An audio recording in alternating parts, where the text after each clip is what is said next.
from the Comcast Business Studios, powering possibilities. 97.5 The Fanatic and 97.5thefanatic.com. Now, Andrew Salchunas, 97.5 The Fanatic and 97.5thefanatic.com. And a good Friday morning, Philadelphia. I'm Andrew Salchunas, and it's the Midday Show here on 97.5 The Fanatic, and it is a Friday. Oh, thank God. I don't know why this week has just felt like it's been dragging on all week long. And look, I love what I do for a living, so I'm not even complaining about that. It's just every once in a while, you need the weekend, man. And I think a lot of it has to do because of what we do for a living. And what we do for a living is talk about Philadelphia sports on a daily basis, which is awesome. I'm blessed to do what I do. But sometimes when it's nothing but misery, you need a break. You know, I'm not going to sit here and say that I'm out there digging ditches, working out in the rain, construction. But, you know, I can't escape it. And last night I couldn't escape it. Last night, all I wanted to do was sit down and watch a basketball game, right? To which I got a great performance of the rising star, all-star, in Tyrese Maxey, dropping 51 last night against the Jazz. But, of course, that's not the big story. The big story is not Tyrese Maxey, the kid that we all love, the kid that we got lucky to get because he was drafted 21st overall thanks to Mike Muscala hitting a meaningless three for the Thunder in a bubble game. No, that wasn't the story. The story is a wild night in Philadelphia surrounding Joel Embiid. So yesterday we get news, but we don't get real news. It's weird. Like, why can't we get to the freaking bottom of this? I understand they're going to go through every single avenue, evaluate everything to see just how serious or lack of seriousness this injury is. But when it comes to the big man, you want to take everything as serious as possible. But it comes out last night that he's got a meniscus injury, right? But he's going to be kept out this weekend, and he's not going to play. He's not going to practice. And then he's going to be evaluated again. And then they're going to see just how long he may be out. Is it more serious than they think? Is it not as serious as they may think? Like, it was so weird. Like, I'm reading tweets from Adrian Wojnarowski and Shams Charania, number one and 1A and 1B, when it comes to covering the NBA. And even they couldn't give me a legit answer on the status of Joel Embiid. Like, when I hear meniscus injury, I go, oh, that sucks. Oh, well, he's played through it before. Well, what's the severity of it? That's something that we still haven't really gotten. And so now I have to sit here walking on eggshells because I don't want to go too far doom and gloom about the Sixers season. But at the same time, I can't sit here and continue to be excited about what I've seen so far this year because I don't know how long this guy's going to be out. And this team is playing very well this year, and it all operates through him. And without him, you're going to see just how much they miss him. I've said this a bunch of times, and I will be proven right or wrong now, I guess, that the Sixers without Joel Embiid are a bubble team, right? They're the team that plays in that play-in tournament. 7, 8, 9, 10 seed, right? If the season started without Joel Embiid and you played a whole 82 games without Joel Embiid, this same exact roster, they're a bubble team. Now, a lot of people after last year's playoffs were ready to move on from the big man. He's never going to win. He's soft. He's got no heart. As if you've ever talked to the guy or know anything about him. Just because he loses in the playoffs doesn't mean he doesn't have any heart or the will to win or whatever. But that's your opinion. Okay, that's fine. So a lot of people wanted to move on. Well, now you're going to be able to, I guess, see what it will look like without Joel Embiid. Because if you were to trade for Joel Embiid, I'll tell you right now, you would get picks and then you would get role players. So if you traded Joel Embiid before this season started, I don't think we'd have two other stars on this team, right? It would still be Tyrese Maxey and role players and Tobias Harris, right? That's what you're going to be getting over, I don't know how long. Could be a week, could be 2 weeks, could be a month, could be 2 months. We don't really know yet.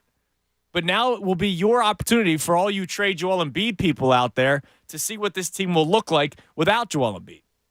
And the reason why I even bring up the trade aspect is yesterday, I didn't even get to it. Our man Mike, who tweets us a lot on the show, and I appreciate it. He tweeted out before our show even started yesterday, I think it's time that the Sixers should really start considering moving on from Joel Embiid at some point, right?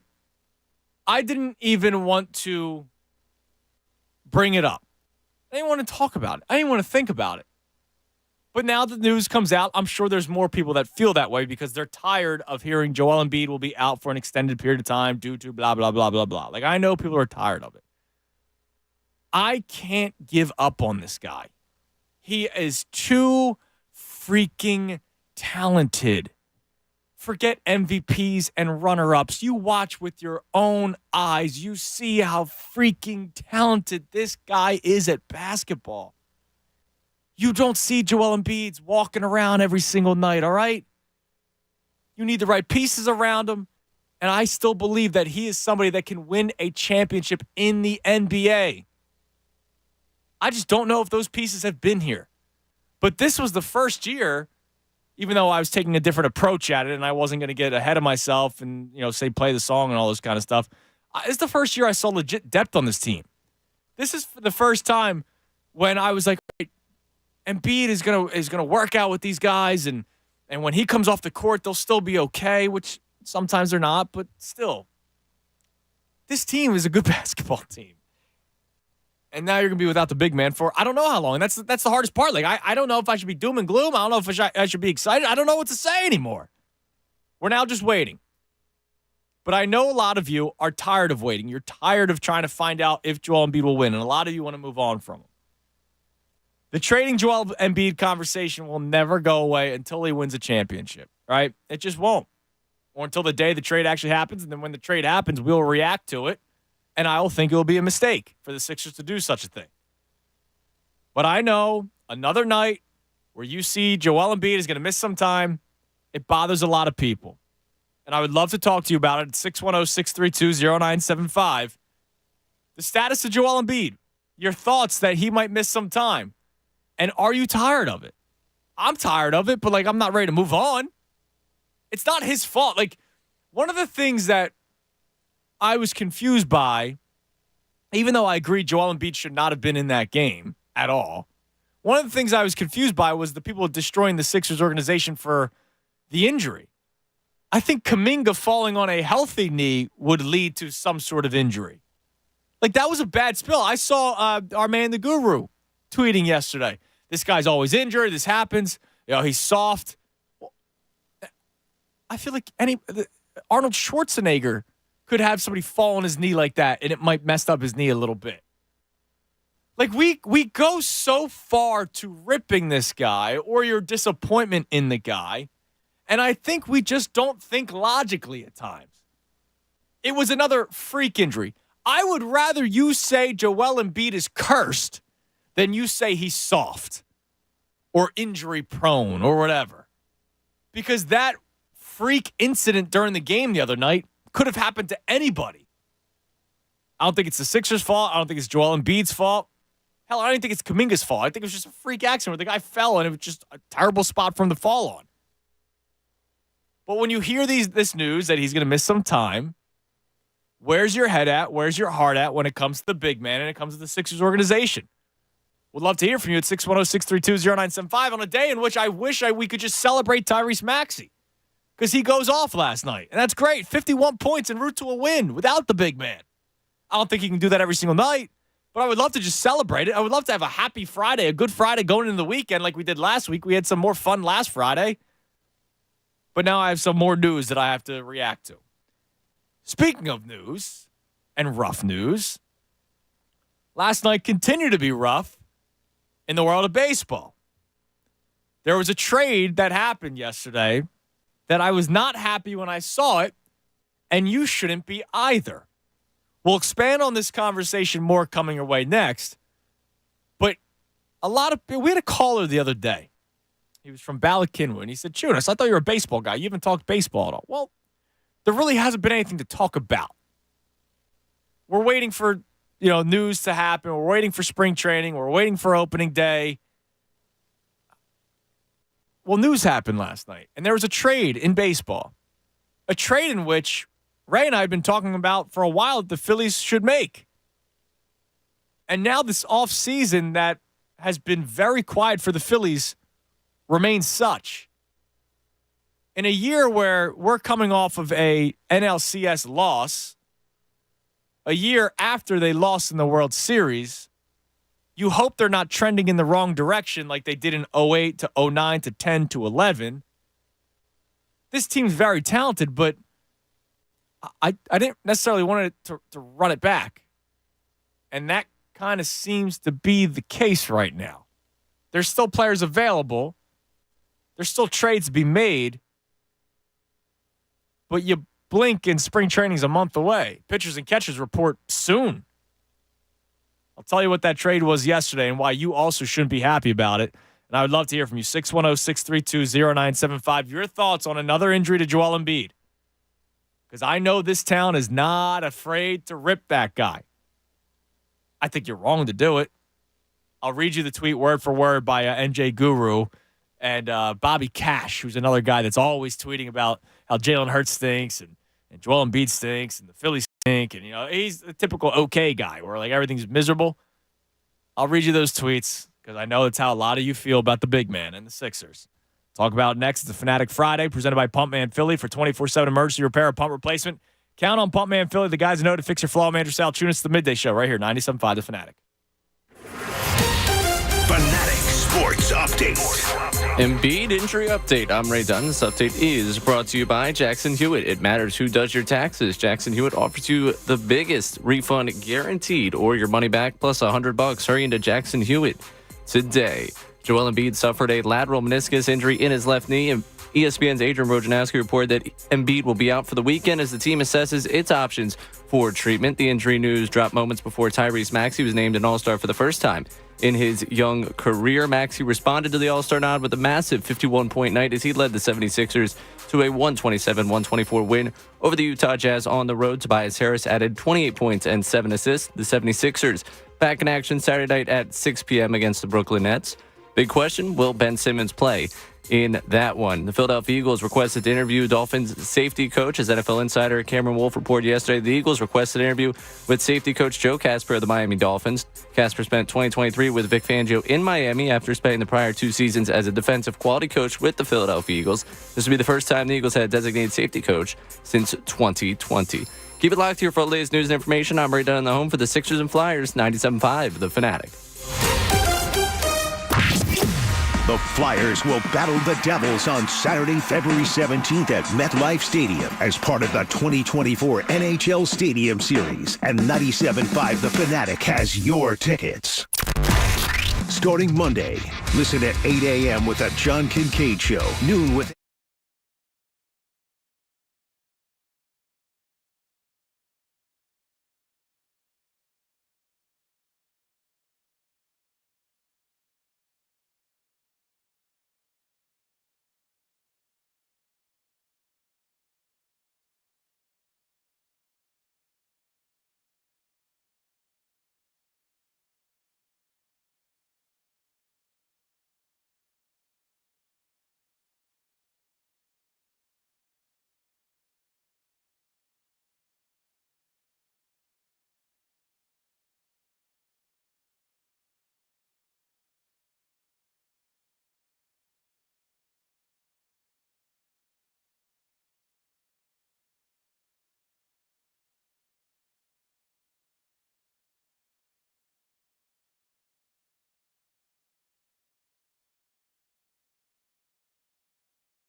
Now more with Andrew Salchunas on 97.5 The Fanatic and 97.5thefanatic.com. It's 10:17 on the Midday Show here on 97.5 The Fanatic. 10 o'clock hour brought to us by Window Nation. Take advantage of Window Nation's 50% off sale on all style windows, plus make no down payment with no payments and no interest for 12 full months. Call 866-90Nation or visit windownation.com. It just seems like there's always something with Philadelphia sports, always something. Like, I can't just be happy, right? I can't just enjoy myself for a minute. I did enjoy myself during the game yesterday, but leading up to the game, we get the news that Joel Embiid's going to be out, but then we don't really get any information. I want to thank Jim Rice, who tweeted at me. So there's a guy on Twitter, Dr. Nirav Pandya, who put out his 2 cents on the Embiid situation, right? He said, for the Joel Embiid lateral meniscus injury, the size of the tear, the location, and the blood supply all play a role in determining the 76ers treatment options.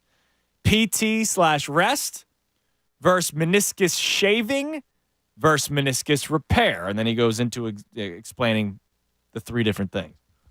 So Jim, who tweeted at me his exchange, then responded to the doctor and said Shams deleted his tweet saying it was a tear, and rest of tweets from Woj said rest or just said injured.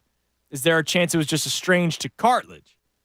To which the doctor responded, great point. You can get meniscal contusions where it can be hard to differentiate if there's a small tear versus inflammation. That's where sometimes physical therapy is the treatment choice. So that would be, I would assume, the best scenario. Obviously, we don't want surgery. Like, then who knows how long Joel Embiid's out? We don't want that. That was the other part that was weird yesterday. I didn't even bring up the Shams tear tweet because everybody then backtracked off of that. I don't think people know. Good morning, Ray. Good morning. I don't think anybody knows what's going on right now, and I think that's the hardest thing.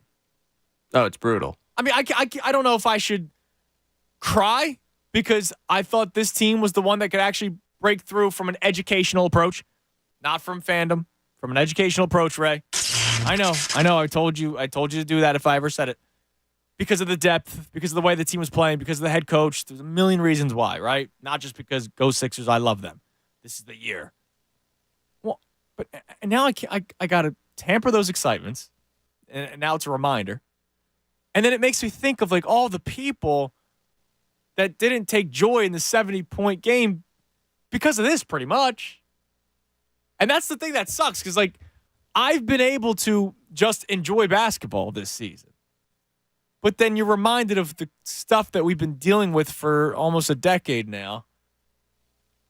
And here we go again. And it sucks. Now, I'm not trading him.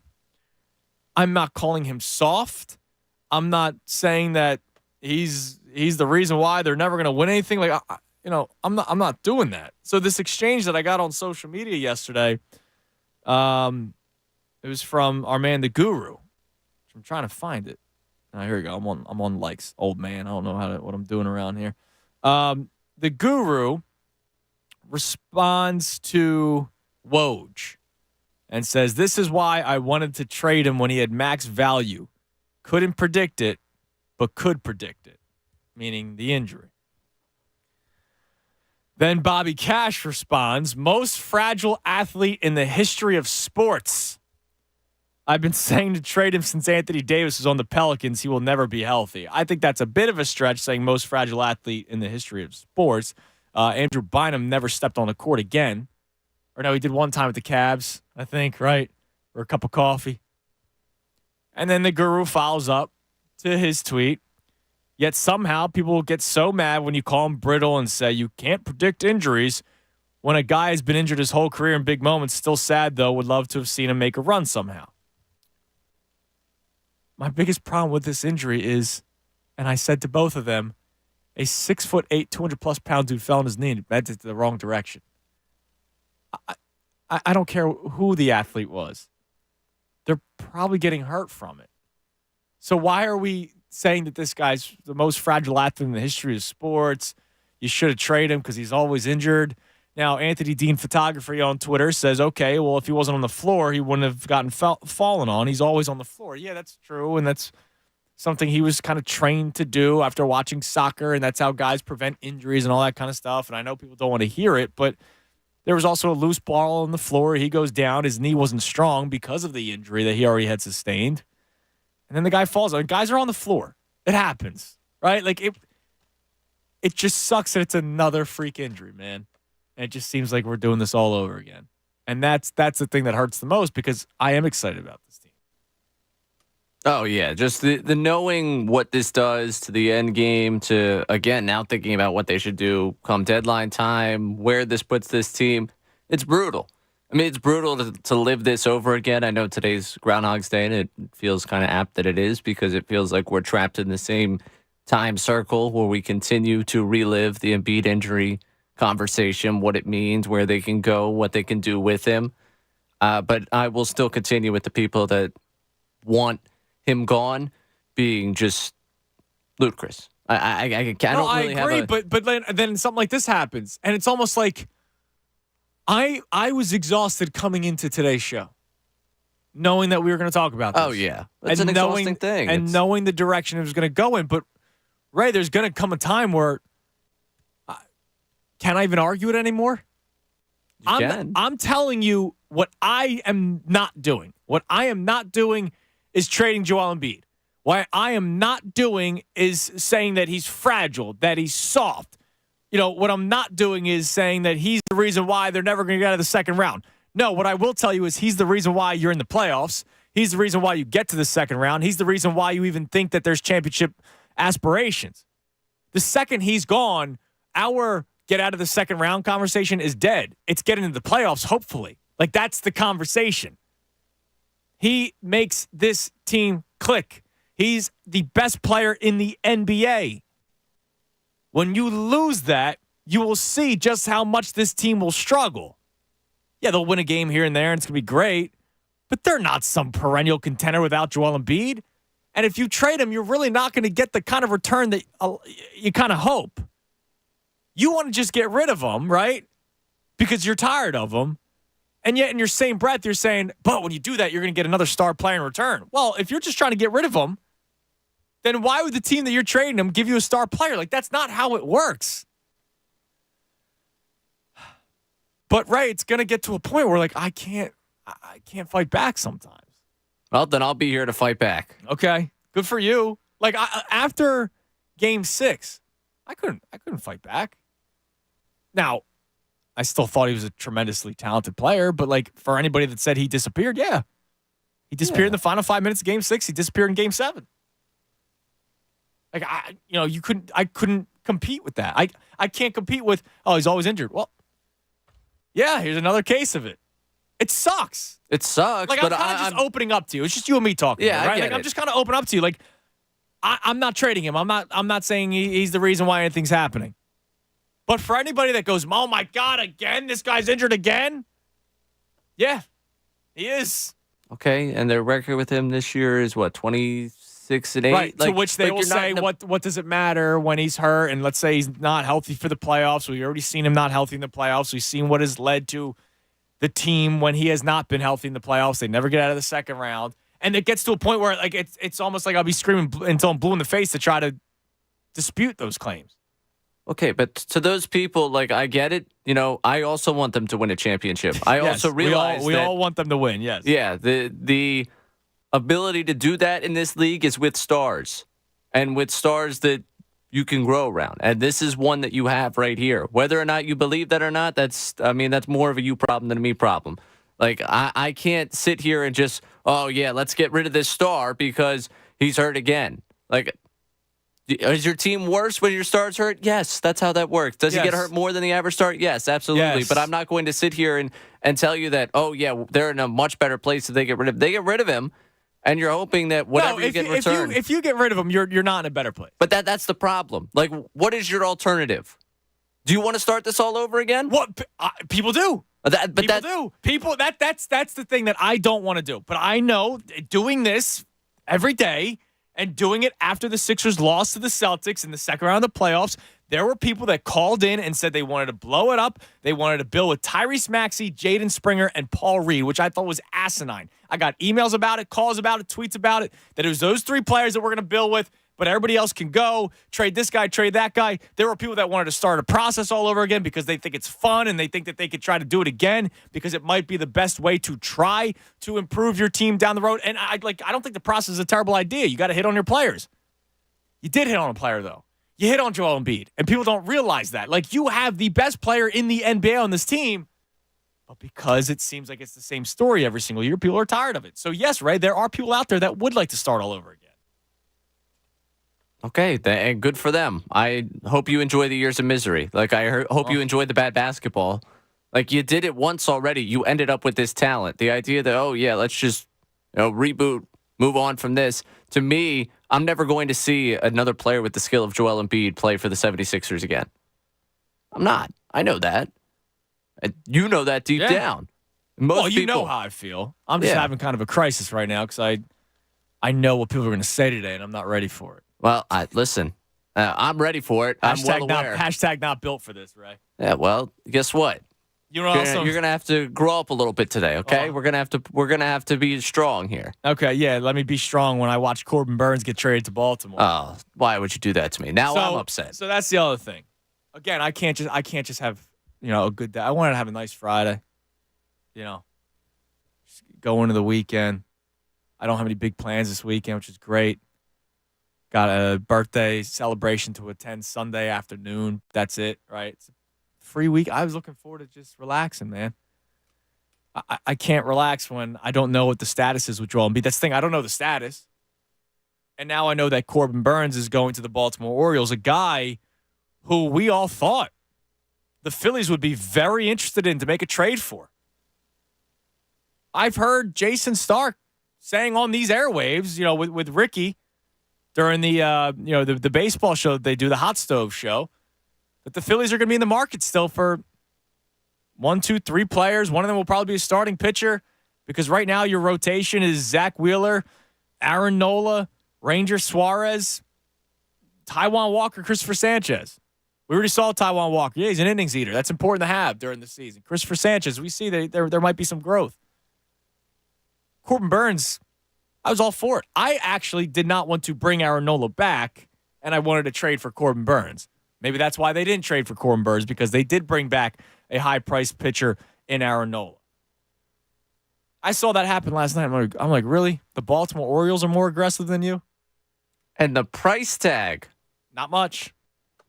Like, okay, you look at it, and it's 2 top 100 guys, but overall, Hall, I think, is actually aged out, if not aged out to the point where some publications aren't even putting them on their 100 at this point. Because, frankly, and listen, people, why you know so much about DL Hall? Dynasty Fantasy Baseball League, I've had Hall for years at this point, so I've watched the career. I've actually had an eye on the guy. Okay. Good strikeout stuff. The guy was supposed to be, your 2-3 type left-handed starter that you could throw out there. Last year, he did not make a start in the major leagues because he has not been able to stay healthy. He's not been able to generate that. Right. That's a guy that Brewers are looking at. Okay, that's a project that we can put that through. It's like a Sixto Sanchez, right? Like, he was supposed to be this dominant pitcher, but he already had injury history. And look, God, guy's still not pitching. Yeah, not necessarily as severe as the Sixto, but I appreciate the comparison on that one. Like, they're looking at him as a project of, okay, this is a former top 100 guy that's got good stuff. We think we can harness something here, create him into something. At worst, he becomes a middle reliever for you, maybe back-end guy. But really, he's supposed to be a starter. So that's one of the pieces in it. Joey Ortiz, both Hall and Ortiz are 25-year-old prospects. Yeah, like, that's old. That's Ryan Howard. Right. Like, Ortiz, okay, do you think you got something in the middle infield with him there? Like, to me, I really don't think they got 2 fringe top 100 guys and a pick in exchange for Burns. You were going to be able to, you could have outdone that. Yeah, well, either way, here's the deal, right? I don't care if they're 19-year-old prospects. I live by one rule when it comes to baseball. Well, I live by multiple rules, but one of the rules I live by in baseball is proven versus unknown. I will do that every single time unless you're telling me that Hank Aaron, Jackie Robinson, Babe Ruth, Roger Maris, name a historic Historic baseball player. Jeter, Trout. You tell me it's going to be them? All right, fine. Dude, these prospects are a dime a dozen. Right? Like, sometimes they pan out. Sometimes they don't. More often than times they don't. Corbin Burnes is a proven Cy Young Award-winning pitcher, right? And what was one of your issues in the playoffs? Pitching. Now, the bats went silent the last 2 games. That was your biggest issue. But now all of a sudden I see another ace on the move. The Phillies once again sitting on their hands. And it kind of looks like, as we've now kicked off the month of February as of yesterday, that they're just running it back. They're still going to be a good baseball team. But you already know the flaws with this team offensively. Now you'll have a full season, hopefully, of Bryce Harper, as long as he remains healthy, which is a pretty big deal. But then what? Like, it's the same team. And I'm excited for it. Don't get me wrong. I'm excited for this team. This team will still win you close to 90 games. You'll more than likely get into the playoffs, and you hope that you can catch fire again. And, we'll talk about the trade deadline when those days come. But the trade deadline's not like it used to be. Your big trade was Michael Lorenzen, who you pitched for an inning in the playoffs. I don't know. I'll be honest. I was really disappointed when I saw that news yesterday.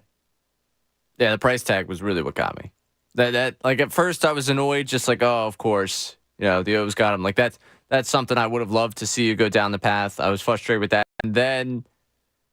So in my mind, when that trade, when I see the first notification, I'm like, oh, wow, they've got 5 incredible, top 40, top 50 type prospects in that system. They've done an incredible job building that system. Like, the Orioles must have paid a considerable amount to get Burnes, right? Nope.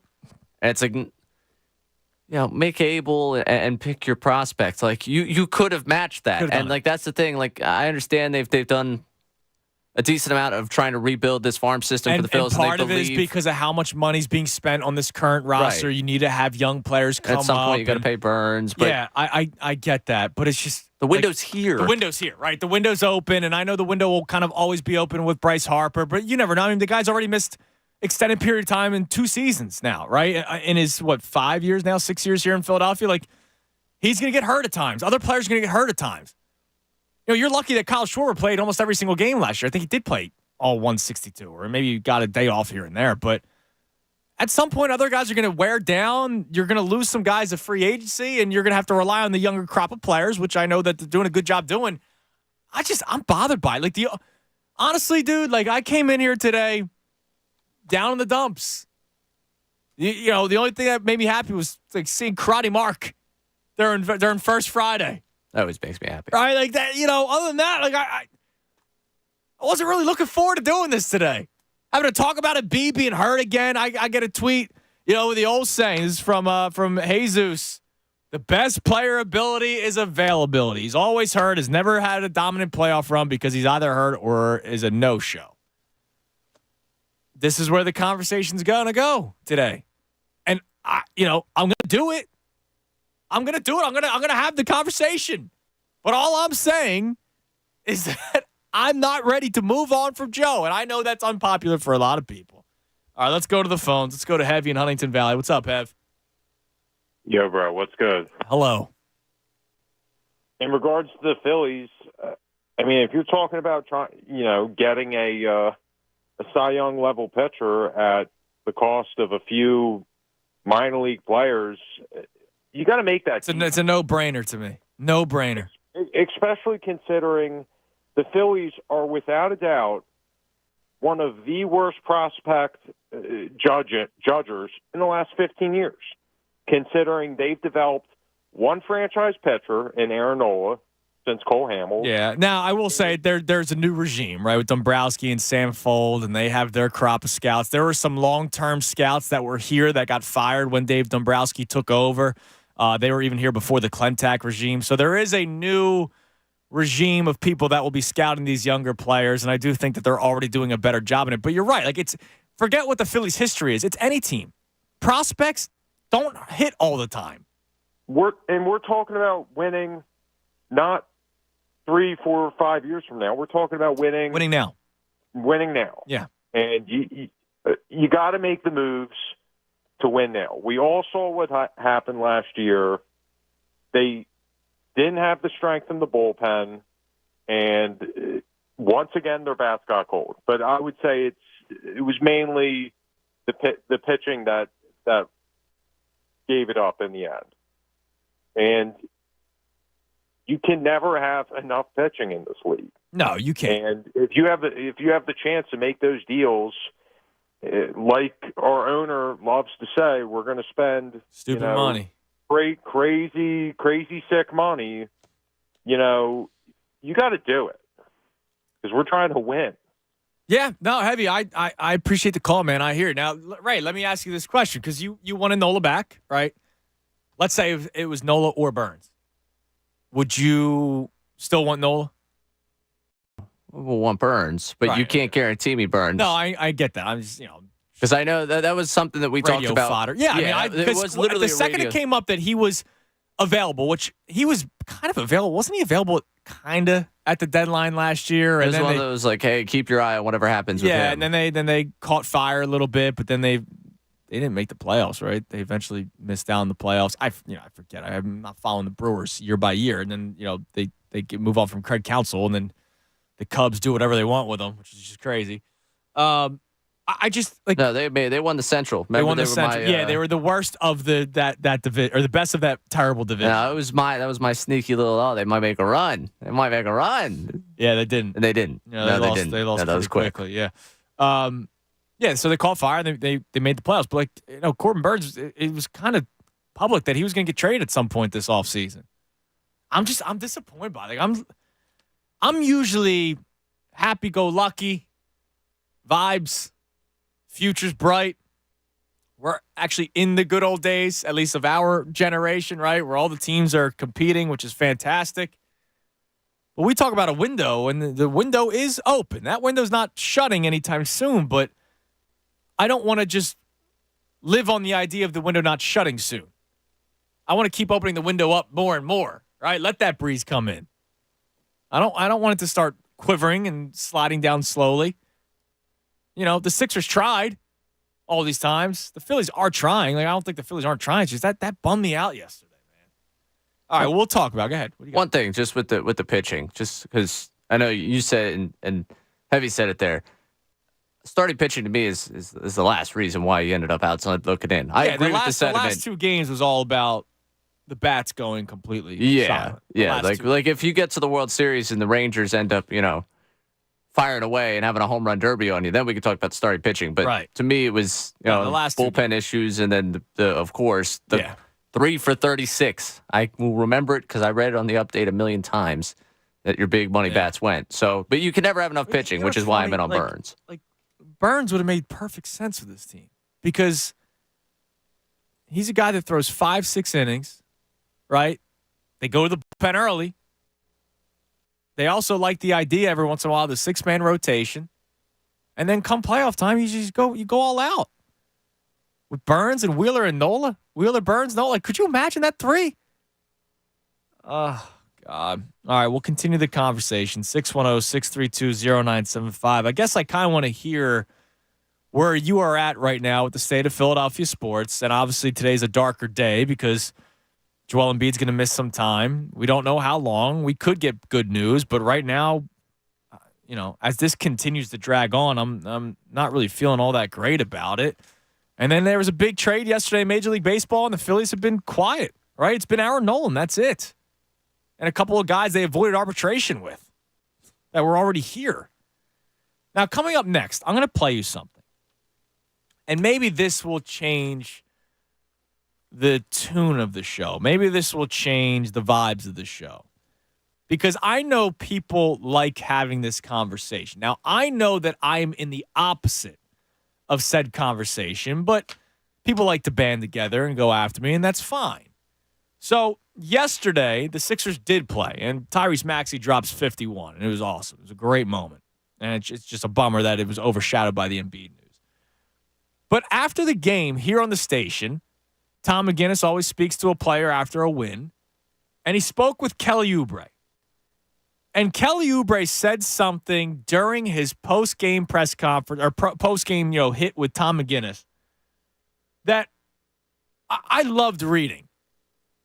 And I know how important it is for a lot of you that there's a relationship between fan and player, fan and team. We'll talk about that more coming your way next, but just think about it a little bit. 610-632-0975. Andrew Sal Tunis, The Midday Show, right here, 97.5 The Fanatic.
975thefanatic.com.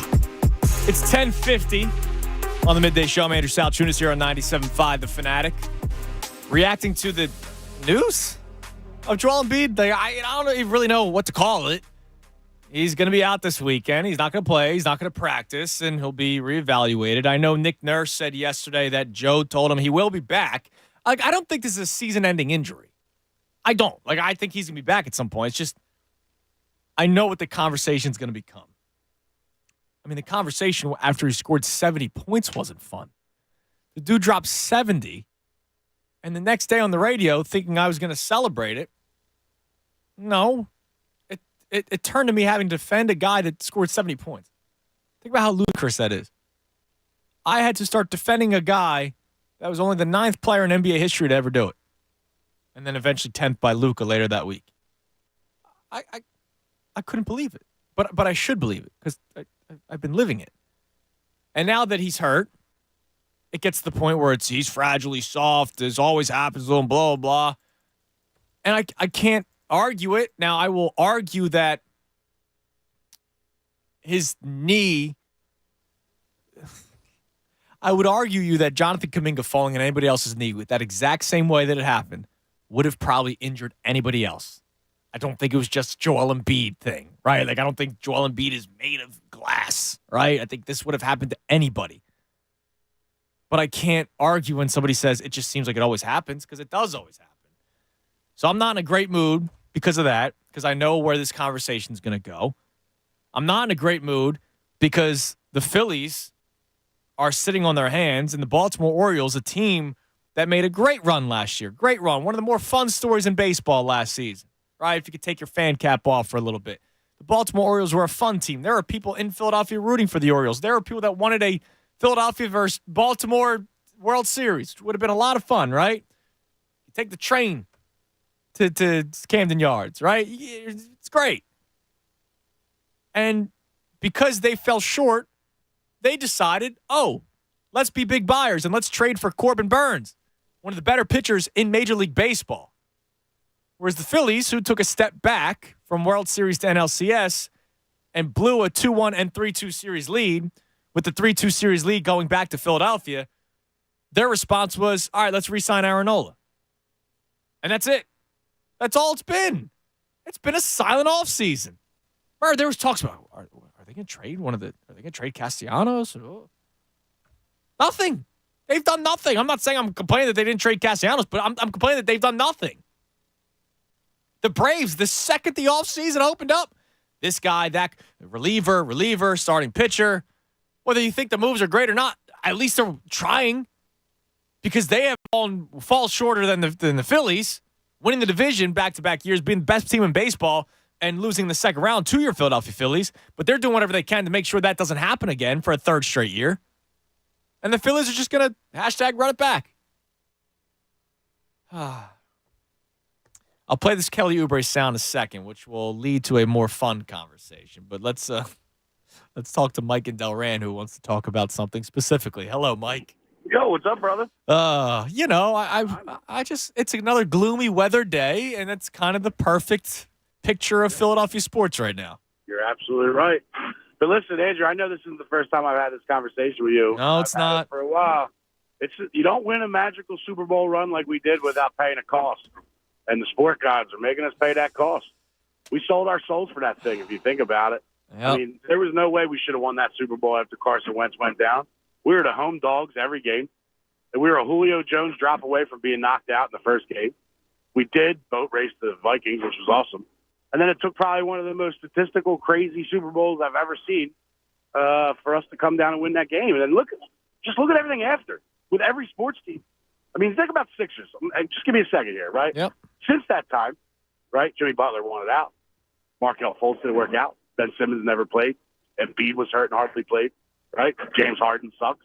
Our GM has burner accounts, right? Just think of all those things that happened just since that Super Bowl with the Sixers, right? With just the Sixers, Sixers. And then the Eagles, right? Carson Wentz brains turned to applesauce. Doug P. all of a sudden thinks he's Bill Belichick. He's gone, right? And then we get back to a Super Bowl relatively quick, which we shouldn't have expected. And then we go 10-1 and then finish season 11-6, and our team derails, right? The Phillies, right? They look like they're probably the most fun I've ever seen 2 years ago. And then, what did you say? 3 for 36 our bats went? Yep. Wow, right? We're wasting Joel Embiid's career. We might waste Bryce Harper's career. And then the worst of it all, not worst of it all, but then you think to yourself after this football season, at least we got the Sixers and Flyers. Then Embiid gets hurt. Our goalie's got to step away from hockey for whatever reason. We don't know yet, right? It's just you can't convince me that this isn't just more than just coincidence, right? Like this is every single one of us that prayed to God for a Super Bowl. Yeah, I mean, look, I remember those. I remember those topics. Would you give up 10 years of Philadelphia sports if it led to one Super Bowl? Now, I guess the best thing for you is we're coming up on the 6-year anniversary, so we're more than halfway through, Mike. Like that might be the best thing. But real quick, you said it. We all said yes. Yep, we did. So the fastest we just come to grips with the terms of that we did that. Yeah, but you know what, Mike? And I appreciate the call. Thank you. This is more torturous, man. I think I would have rather have 10 years of no playoffs for any team.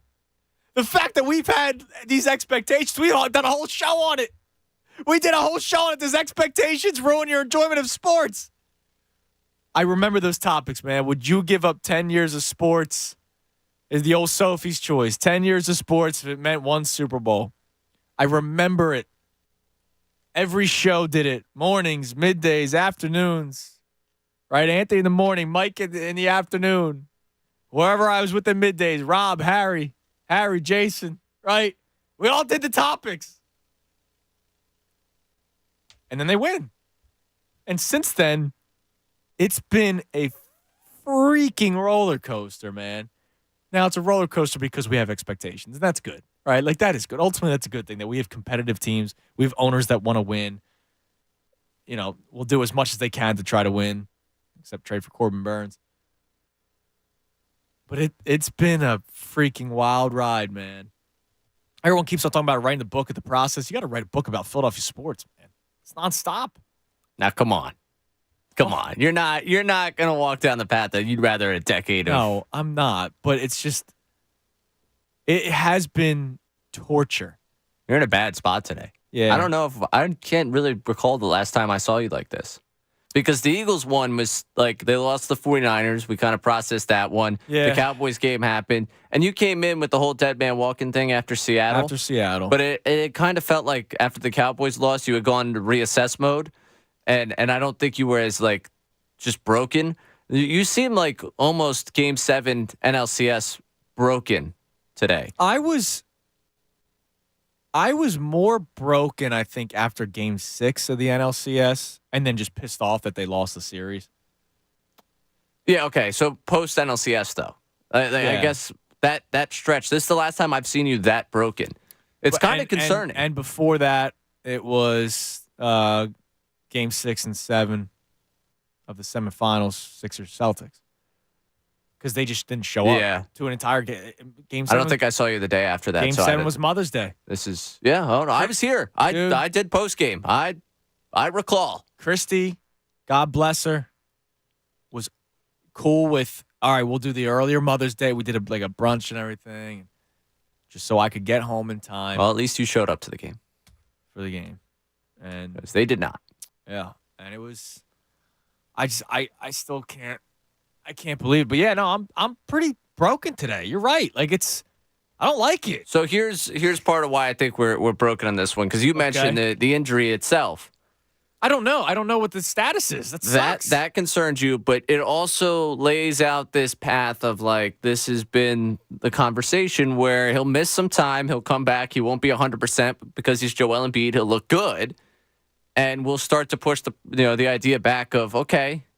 You know what? Embiid's starting to look a little bit more like himself. This team's starting to come together.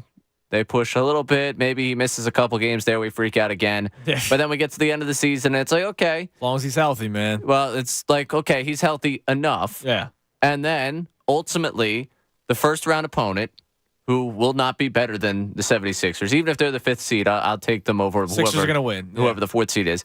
Their plan, much like the Nets' plan a season ago, is just blitz Joel Embiid. Oh yeah, for sure. Because this is where it keeps coming back. And this is like the concern about the long term, about the viability in the postseason.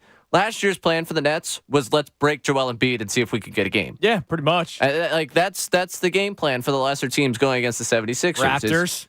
But let's break Joel. Like, let's break his face. Yeah, well, I don't think they intentionally broke his face, but the plan is get really physical with him, beat him down, wear him down, and see if you could try and take on the rest of the team instead.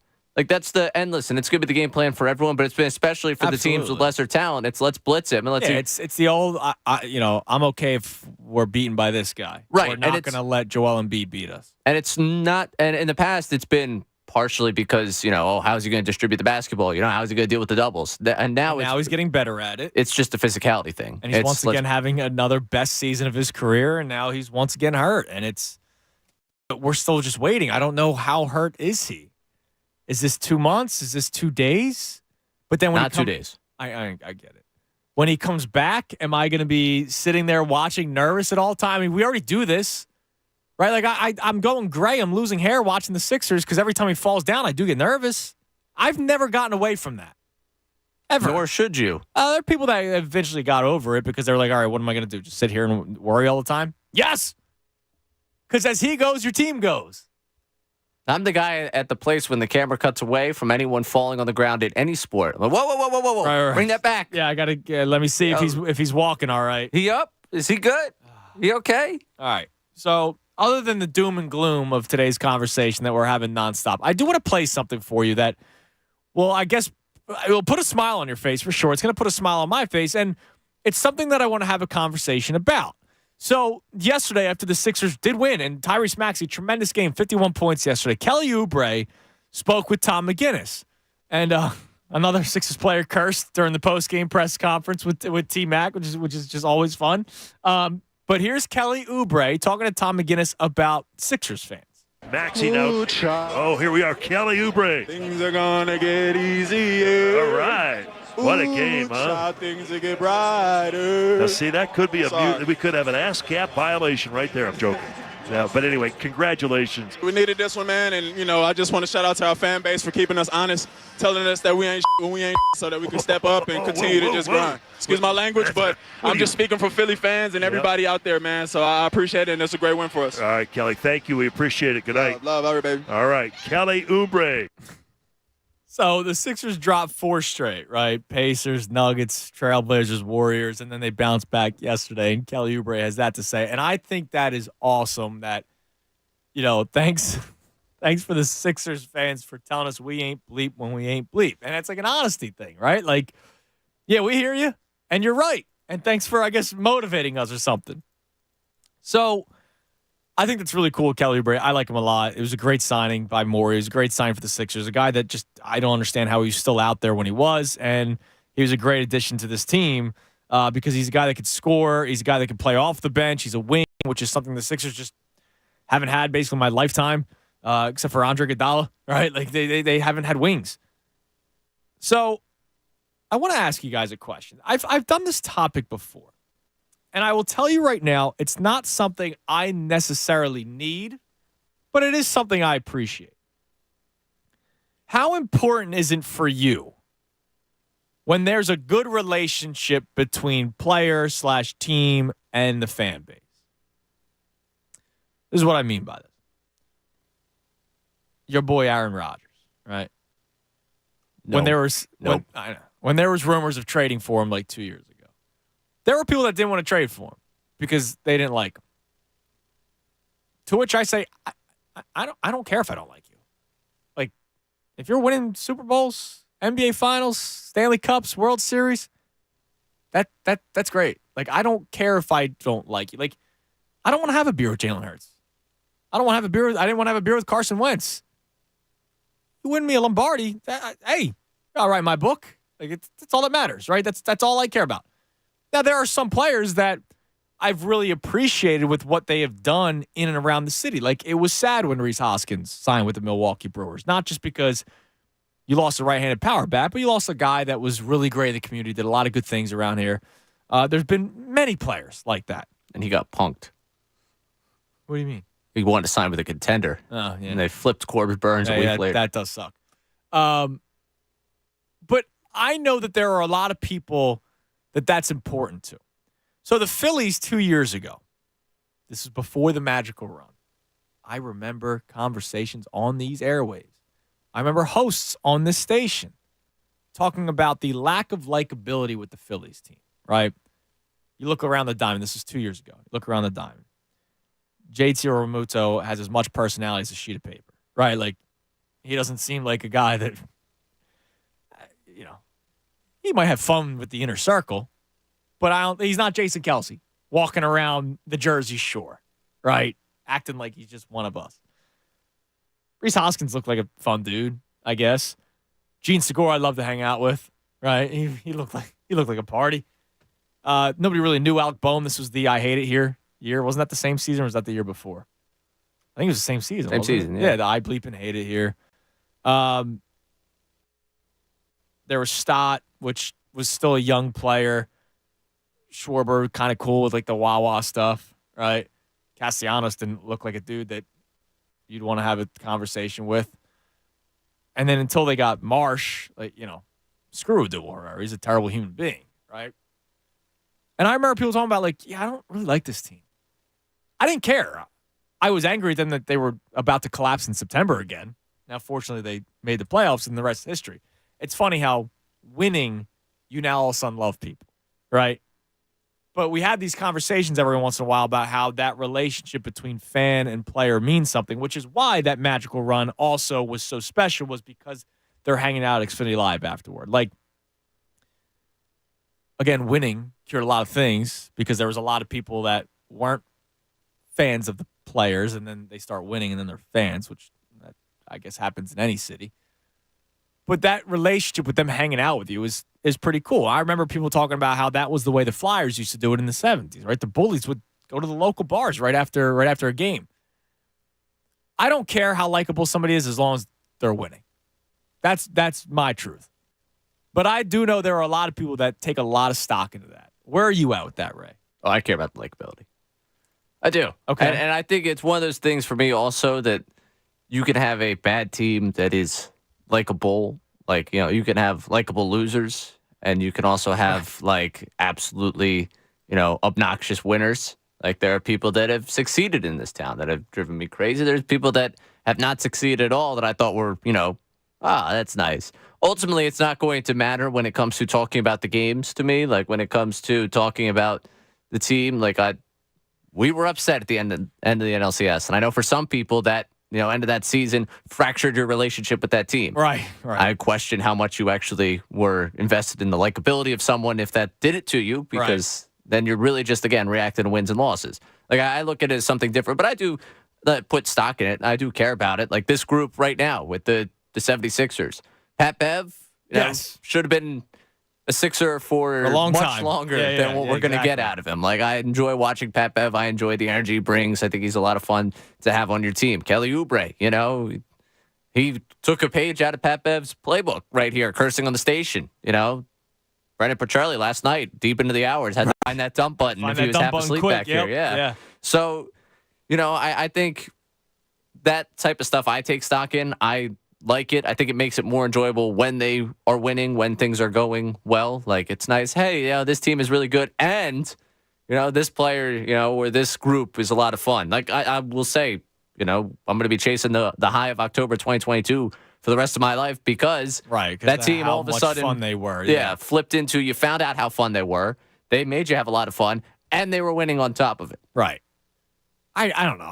To me, it doesn't mean that much to me. As long as you're I don't care. People complain about Jalen Hurts being a robot. I just hate hearing his press conferences. But I don't care. You win. That's who he is. You win a Super Bowl, you're all right in my book. Yeah, that's all I care about. Yeah, but I know there are a lot of people when I play that Kelly Oubre cut. Look, I like it. Don't get me wrong. I'm not sitting here going oh man, who cares that he said that? He's pandering. Well, I think it's awesome. Yeah, the pandering thing I don't get. Go for it. Be one of us. I love that. We eat all that stuff up. There's a couple of people that don't like it. Philadelphia eats that stuff up. So go for it. All right? And I understand that it's cool, right?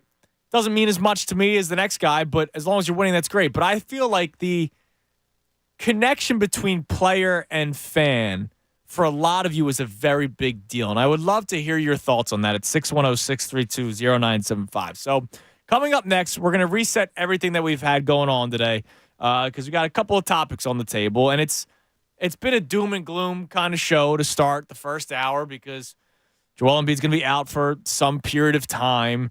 The Phillies didn't make a trade for Corbin Burns, who was available last night. The Orioles go after him. The Orioles, a team that fell short of winning a World Series, so they decide to go after him. A team that won a ton of games in the regular season and didn't even make it to the ALCS. So they said, all right, we got to get better. Let's go out there and get a starting pitcher. Let's go get out there and get one of the best starting pitchers that are available. And the Phillies are kind of running it back right now, which is still a good enough team to make the playoffs, but I'm disappointed by that. But for all the disappointment, I would like to still try to shed some light. Kelly Oubre, what he had to say yesterday. I'll play that again for you coming up next. And the importance for you, what is that level? Where is that level of importance for you when there is a good relationship between fan base and player and team? 610-632-0975. I'm Andrew Salchunas. It's the Midday Show right here on 97.5 The Fanatic. Now, last year at the Super Bowl, Rob Gronkowski went wide left on FanDuel's Kick of Destiny. Now he's back for Kick of Destiny 2, and you can play along. Just choose if Gronk will make or miss. Get your free pick in right now. All right, so don't even think twice about it. It's free. Get your free pick in right now, and if you're right, you'll win a share of $10 million in bonus bets. If you're wrong, well, it was free. You didn't lose anything. Get in all the action when Gronk takes his shot at redemption before Super Bowl 58. Whether your team make or team miss, just head to the FanDuel Sportsbook app to get your pick in. It's free. Then tune in before the game to see Gronk's kick live, and you'll win a share of $10 million in bonus bets if you're right. If you're new to FanDuel, just visit FanDuel.com/Fanatic to sign up and make every moment more with FanDuel in partnership with Valley Forge, an official sports betting partner of the NFL. You got to be 21 plus and present in PA. No purchase necessary. $10 million prize pool to be split equally among all eligible participants who made the correct pick. Prize issued as non-withdrawable bonus bets that expires 7 days after receipt. Restrictions apply. See full terms at FanDuel.com/sportsbook. Gambling problem? Call 1-800-GAMBLER. Fanatic Sports Update. Embiid injury update. I'm Ray Dunn. This update is brought to you by Jackson.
thefanatic.com. 11:17, 97.5 The Fanatic. 11 o'clock hour, brought to us by Golden Nugget Jewelers. That's where Philly gets engaged, and it's a Fanatic Friday. Fanatic Fridays presented by Pumpman Philly for 24/7 emergency repair or pump replacement. Count on Pumpman Philly, the guys that know to fix your flow. It was also a First Friday with the John Kincaid Show. And incredible food brought in this morning. Oh, yeah. And I had a piece of French toast with like frosting on top of it, but it also had sausage and bacon on it. And I wasn't ready for it. I devoured it, though. It was delicious. And so I suggest, if you could try something like that, you try. I think it was Embers, right? Embers Firehouse. Yeah. You got to check it out. Good stuff. So I'll reset everything that we got going on, but there was a signing in baseball. Speaking of the Atlanta Braves trying to do whatever they can to not fall apart, did you see who they picked up? I did. Ken 100 Miles Giles. Ken, maybe 94, maybe 96 at this point, Miles Giles. Yeah, Ken Giles signed to a minor league deal with the Braves. Apparently, he threw a bullpen session in front of multiple teams 2 weeks ago. I didn't even realize he was 33 already, dude. Well, you got to remember, if you were a prospect that was coming through giving us hope post the golden era, it's been a decade now. Yeah. Oh, my God. Yeah. I mean, he was with Papelbon. Yes, he was. He was the heir apparent. And he was traded to Houston. Was that Velasquez, right? Didn't Velasquez come back here? I think that was the Velasquez deal. I'll tell you right now. Go to the old baseballpornhubreference.com. Oh, boy, we're getting back to that season again. I can't wait. Let's see here. Because Ken Giles, where are we at here with the transactions? There we go. Traded by the Phillies with that Jonathan Arauz to the Houston Astros for Harold Arauz. How about that? I don't know if there's any relation. Also, Mark Appel. That's right. Thomas Eshelman. That Brett Oberholzer. And Vinny Velasquez. How about that? Where's Vinny V? Ken Giles back in baseball. Is he still with the... No, I don't follow Velasquez. What do you mean you don't follow Velasquez? He was with the Pirates last year, He was with the Pirates last year. Still a free agent. Well, there you go. Now we can add to the starting rotation. I hated all those guys. Pivetta, Velasquez. Did you see? All they do is throw hard. That doesn't mean that they're good. The graphic, someone put it up, of the top 20 pitchers in ERA in the second half from last year. And it was like all the Orioles that they have. And all I saw out of that graph was number 18 was Nick Pivetta. And I was like, oh, man. Yeah. Was my Gibby on there? I don't know if Kyle Gibson had a big year last year for the Orioles. Yeah, sure, man. That's why they went so far. You were relying on Gibby. Yeah, exactly. Yeah. All right. Here's what we got. I'm sure the Cardinals are thrilled for this season. Here's what we got on the table today. Phone lines are open at 610-632-0975. So it's weird to react to non-official news. So it comes out yesterday that Joel Embiid is dealing with the lateral meniscus injury. Shams puts out a tweet where it says it was torn. He then deletes the tweet. Woj puts out a tweet that he's not going to play this weekend, and he's obviously not going to practice, and they're going to reevaluate it. So like the Sixers play the Nets tomorrow. We'll see if Ben plays. It was just kind of weird reporting yesterday. So what I'm getting out of it is that it's not a serious injury, but they want to see just how long he should be out for, right? And then that leads to the question of, all right, what does this team do? Now, I told you yesterday, Windhorst was reporting that the Sixers are still going to be active at the deadline regardless of what the status is of Joel Embiid. No matter how long he's out, they have a plan in place, right? So just because Embiid might be out for 2 months doesn't mean they're now going to all of a sudden trade for a superstar to try to mask whatever issues they will have when Embiid's out. No, they're going to go after players that will fit with Joel Embiid when Joel Embiid comes back. Because let's face it, this is still Joel Embiid's team. It was awesome that Tyrese Maxey dropped 51 points last night, right? I love Maxey. It's great. But this is Embiid's team. So if Embiid doesn't come back till, late March, early April, whatever, before the playoffs starts, it's still going to be Joel Embiid's team. They're going to run through him. So they're still going to make trades based off of the roster when Joel Embiid is on the court and healthy. And I think that's a smart plan for the Sixers. But basically, when that news comes out, regardless of how long he's going to be out, I knew what the tone from the audience would be today. Because majority of people, I think, at this point, are just tired of it. Tired of the Embiid injury stuff. And no matter how it plays out, I'll read you the tweets that I got yesterday that, it's unfortunate because I understand the frustration surrounding all the injuries with Joel Embiid, but sometimes I do believe that we go too far and we go over the top.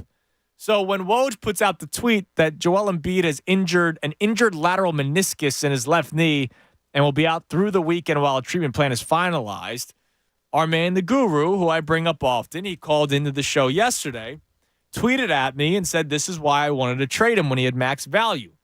You couldn't predict it, but could predict it. And what he means is, obviously you can't predict when an injury is going to happen, but knowing the history of Joel Embiid, it was probably going to happen at some point, right? And if somebody told me that before the season started, I wasn't going to debate that. Yeah, he might get banged up at some point. It's unfortunate, right? It's really unfortunate. But then we start going a little too far. Bobby Cash responds, most fragile athlete in the history of sports, not Philadelphia sports, in sports. I've been saying to trade him since Anthony Davis was on the Pelicans. He will never be healthy. Okay? And then the Guru follows up to him by saying, yet somehow people get so mad when you call him brittle and say you can't predict injuries when a guy's been injured his whole career in big moments. Still sad, though. I'd love to have seen them make a run somehow. To which I pointed out to both of them that Jonathan Kuminga is 6'8", weighs over 200 pounds, and fell on his knee and bent it in the wrong direction. I feel like that would happen to any player in that situation, that they would probably miss some time if a dude that's 6'8", over 200 pounds, falls on your knee and bends it in the wrong direction. I don't think that's a Joel Embiid thing. I think that might be any NBA player, any football player, any baseball player, hockey player, soccer player. I don't think other guys' knees are built different, right? They may not have lingering issues, but I don't think some guys' knees are made of steel and won't bend in the wrong direction when a dude that's 6'8", 200-plus pounds falls on top of it. So I think we go too far with this, but at the same time, I can't blame anyone anymore. And that's why I'm in a doom and gloom kind of mood today when it comes to this team. And now I just got to have to sit here and wait. But the one thing I will tell you, for those of you who have wanted to trade him, well, you're going to get your chance to see what this team looks like without Joel Embiid. I remember before the season started, when people were still talking about trading him, it was, look how slow they are with him on the court. Look how much faster they are without him on the court. I've seen them play better without him. And people always bring up that 17-game run the first year they made the playoffs post-process when it was Ben Simmons and it was Marco Bellinelli and J.J. Redick and Ersan Ilyasova. I know that people point to that. That was 6 years ago, man. 7 years ago now. Joel Embiid is the best player in the NBA, or the second best player, depending on who you want to name MVP. If he's not one, or he's two. And I feel like we just ignore that. And we just go, well, get rid of him. Well, you're not going to get this huge overhaul of a return. You're not. And so for me, my outlook on this is I'm still going to do whatever I can to win with Joel Embiid, because without Joel Embiid, you are a bubble team. You are a play-in tournament team. And if you trade him, you're starting all over. I don't want to do that. But I can't blame anyone for feeling a certain type of way. I'm feeling a certain type of way today. Ray's worried about me. I'm very worried about you. You're broken. I don't like the way this is going at all. And I don't like who was it that responded to the NJ Guru? Bobby Cash. Bobby Cash with his Anthony Davis. Anthony Davis was the name that brought up there, since Davis was a Pelican, since the Pelicans were trying to move Davis. Anthony Davis has played 30 less games since Joel Embiid, since his time began in Los Angeles. Anthony Davis has averaged 6 less points per game, has averaged 1 less rebound per game. And in the one season where Anthony Davis actually wins a title, you forget that we were given how many months between one game to another because of the pandemic, because they got to the bubble and that entire team was able to rest up in that time and actually get healthy. bother me with your Anthony Davis. Don't take a victory lap with Anthony Davis as your response. I think he meant more so like they should have, like when Anthony Davis was moved, Embiid should have been moved too. Not like they should have traded for Anthony Davis. I don't think that's what Bobby was saying. I hope not. That is a terrible victory lap to take today. I don't think that's what he meant. And I think he was just like, all right, when Davis was traded, Embiid should have been traded too. And here's the thing, like I had a moment of weakness a couple of years ago. I remember I was watching Warriors Grizzlies. It was a playoff game. I think it was a playoff game. And I watched John Steph just toe-to-toe, nonstop. And I remember going, damn, wish I had something like that, where I could have a guy pull up and hit a three and all that kind of stuff. Because that is the way a lot of teams operate, right? The guard-heavy play and ball's constantly in their hands. Now, Embiid's a different animal, right? The ball does go through him, and they're still very successful at it. I had that moment of weakness. I wasn't about to trade Joel Embiid. I needed that player to complement with Embiid, and I think you have it in Tyrese Maxey so far, right? And we're going to see him have his chance to shine for the next probably couple of weeks when Embiid's out. But I know a lot of people want that style of play. I know a lot of people want it to be a guard-heavy team and not a team with Joel Embiid. Oh, man, the guru just follows up. I'd rather have Halliburton than Embiid to build a roster. Okay, Halliburton's a nice player. In what world are we just? Is this a fancy draft? Yes. Is this a fancy draft we're doing here? That's what a lot of people are going to do. Oh, stop. And also with the Halliburton, Halliburton's been fantastic, an absolute engine for that offense. And I know the guru, somehow it turns off the TV every time Embiid's on the defensive end.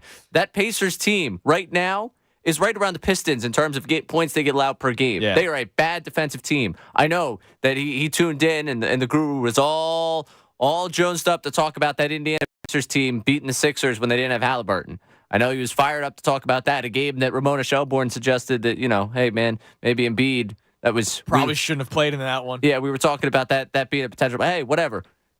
I'll move off of that point. Halliburton, like, we can't just start... This is the thing.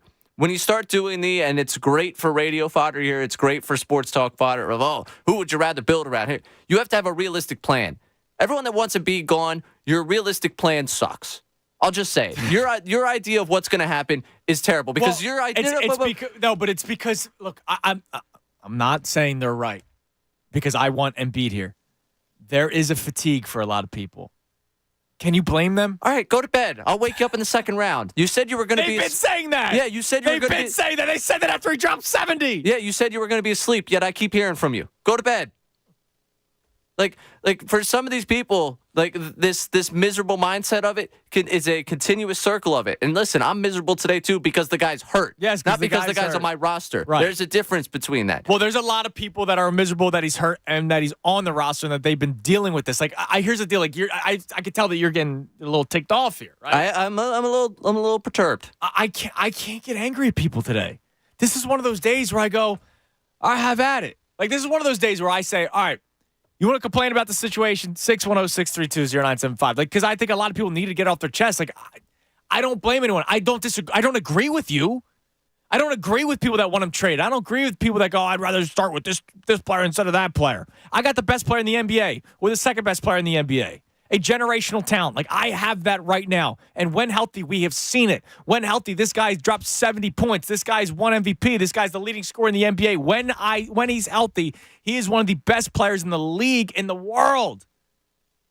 But I know there are a lot of people that are tired of it because they haven't seen it amount to a ring, even though it shouldn't be all about rings, as Kevin Durant himself said it, even though he has won a ring with the Golden State Warriors. But, they are contenders as long as they get the right team. You mentioned you had that weak moment when you're watching Steph and Ja and you're watching the postseason. I had a moment. My moment was watching the Nuggets last year in the finals. It's like, wow, look at this team built to maximize its man. Right, the offense going through him, and they had players around him. Jamal Murray also played like a freak, which is what you hope Tyrese Maxey could potentially do. Right. And now people will say back to you, but no, Jokic is always healthy. That's what people will say back to you. People will say that back to me. Congrats on Jokic continued health. I'm very happy for him. I can't really control the needs of Joel Embiid. I can only hope to put the pieces around him to look good. And I would suggest that what you've had from Embiid has his flaws. He has his piece and blame and all these things. We continue to lay it out. Those last minutes of Game 6, them not showing up at Game 7. There is blame to go around for years with Joel Embiid. But I watched that Nuggets team, and I started to have the question of, okay, how do you really build a roster in this league? Do I build a roster where my season's coming down to Melton threes in the corner? To Niang threes in a corner? Right. And that's part of why Embiid didn't take over the last minutes of Game 6, and that goes back to his fault. But I am more than happy to go try and figure out a system that makes this work for him. I'm more frustrated today than anything that a lot of the people that were dismissing Embiid as soft and saying that he's ducking Jokic now have taken the opportunity of him getting himself back on the floor for a marquee matchup. Those people are the Venn diagram. It's not just a single circle. But I'll be honest, there's a lot of overlap between the people that were complaining about him ducking, and now the people they're upset that he's hurt. Yeah, no, it's a good point, Ray. Like that's the problem. You're you on can't to have something both. there. You You're can't on have to both. hear something there. And that's why I'm upset. And it's not Guru. I know you and I have a little fun here going back and forth with what you say and going back at it. It's not necessarily directed at you, but it's. No, there's a lot of people. It's a number of people. They don't celebrate when he scores 70. No. They get upset when he's not playing. They'll get upset if they lose to the Celtics in January, but won't celebrate a win in January. And then now that he's hurt, this happens all the time. You're right. And you know what it is? Haters. And it's the next iteration of, let's just go into bad basketball. Your game plan is, I'll just pick the right player. Well, we even saw that not work out here. Right.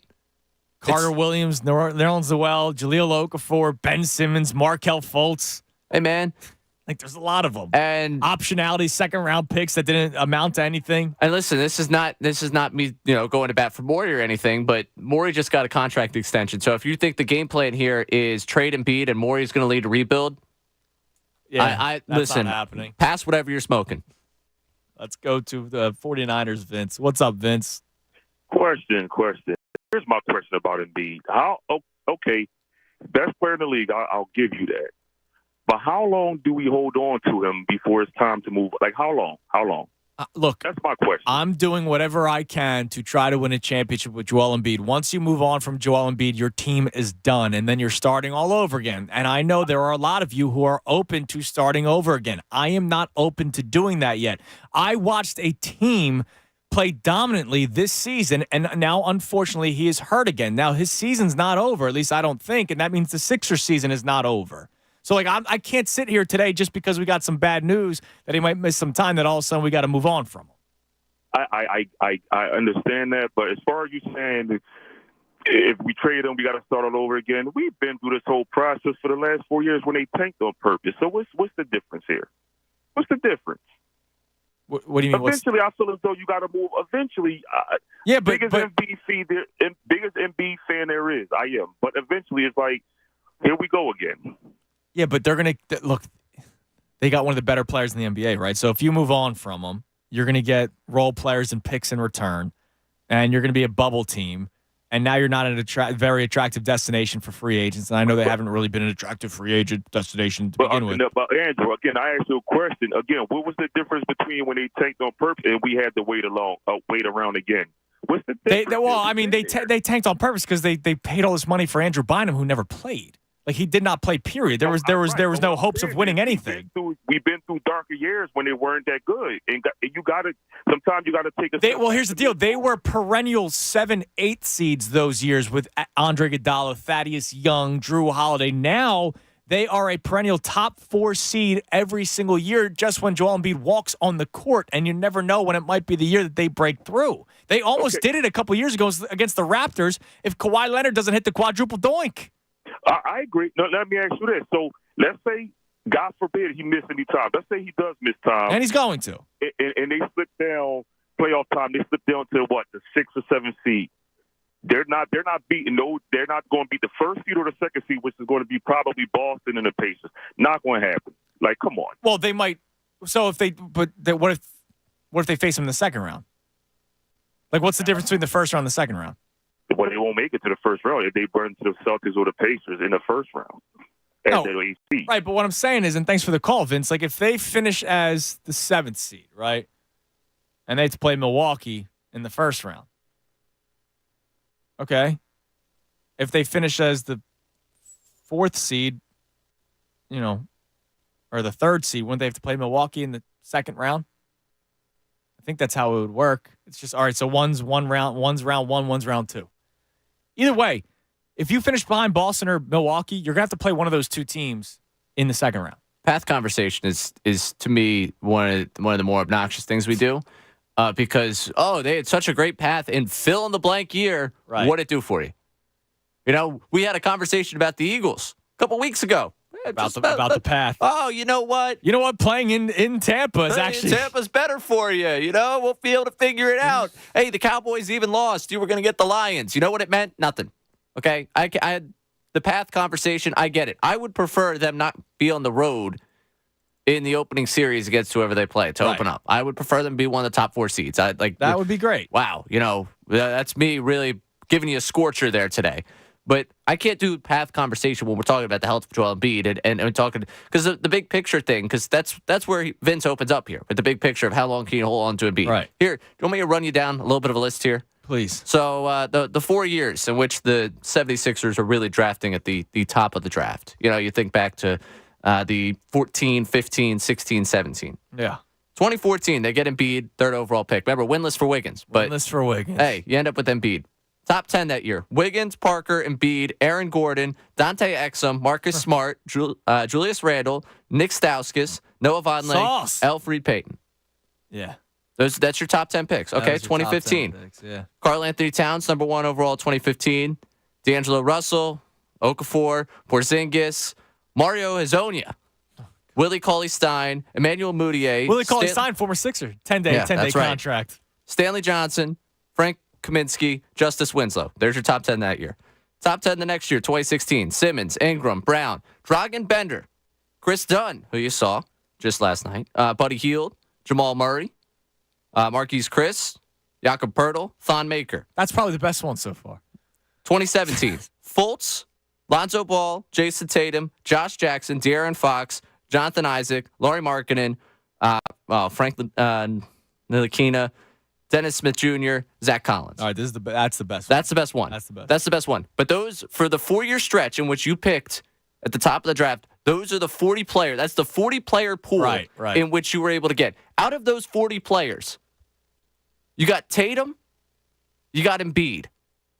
When you look at out of stars, then you have nice players like Lauri Markkanen's a nice player. Lauri Markkanen's a nice player. Ben Simmons was an all-star. De'Aaron Fox, a nice player. I don't mean to to mean some player. Jaylen Brown also gets himself the massive deal. He's a great player. So what? Out of 40 players, we're talking about 3 to 5. We don't even have a starting 5. Right. Well, you could get to a starting 5, but really, you look at that 40-player pool. You picked at the top of the draft. You weren't down there in the 10s. No. You were there in the top 3 every year.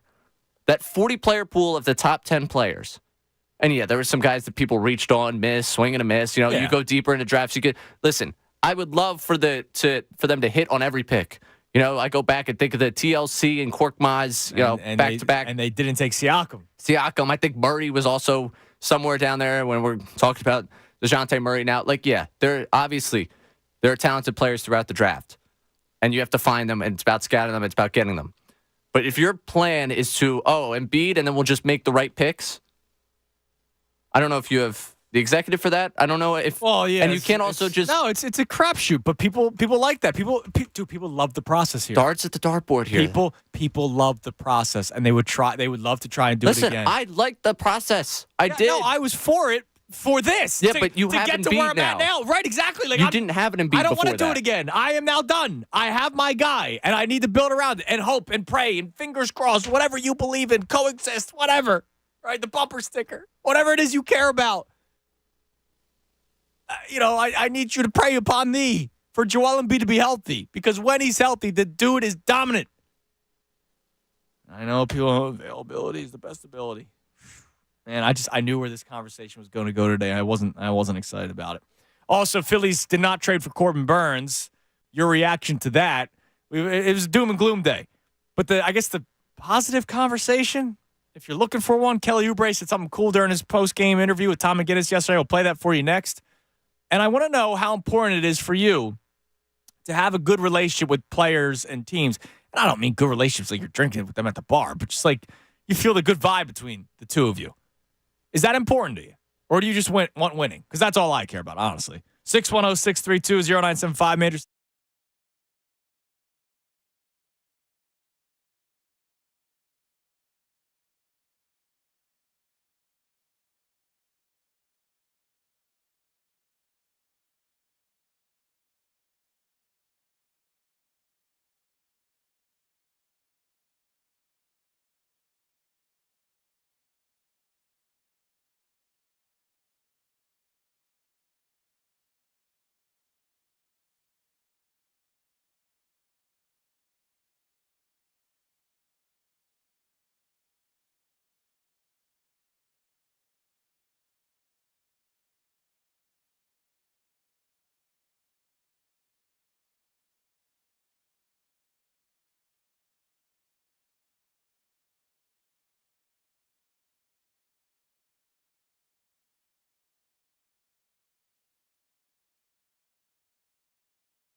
97.5 The Fanatic and 97.5thefanatic.com.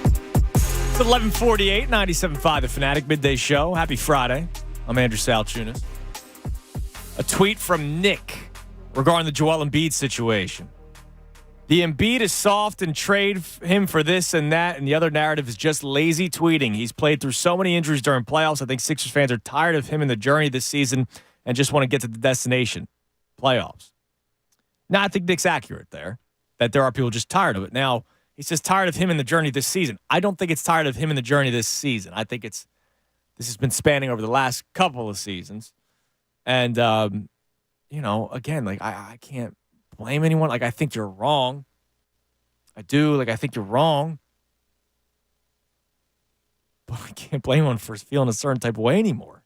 It is exhausting. It's exhausting to defend it. I'm sure it's exhausting for you to fight for whatever you want, which is trading him that's really the only option. You're not going to release the guy. It's been tough. It's been tough for both sides. Like, let's be honest, right? No matter how angry you are, this has been hard for both sides. Now, I think it's harder for those of us who are probably watching a lot more, because I know there are people that aren't watching because they are just waiting for the playoffs, and then they get this alert and they go, why am I even waiting for the playoffs? We're watching it, and we're watching the injury unfold and seeing it. That sucks. Yeah. I mean, it's not enjoyable. I took a breath, took a deep breath, took a little walk there. That's good. Yeah. That's good. Jesse tweeted in that Angry Ray is a new favorite segment. I'm not going to apologize for being angry, but I am don't quite upset with Don't apologize. I'm not exhausted. But I think something that you have to realize is that they have their reason. Like, every Sixers fan has their reasoning. Like, this, it's I not understand like this what they're saying. I think what they're saying is wrong. This isn't the second time. This isn't the third time. Right? It's been going on for many years now.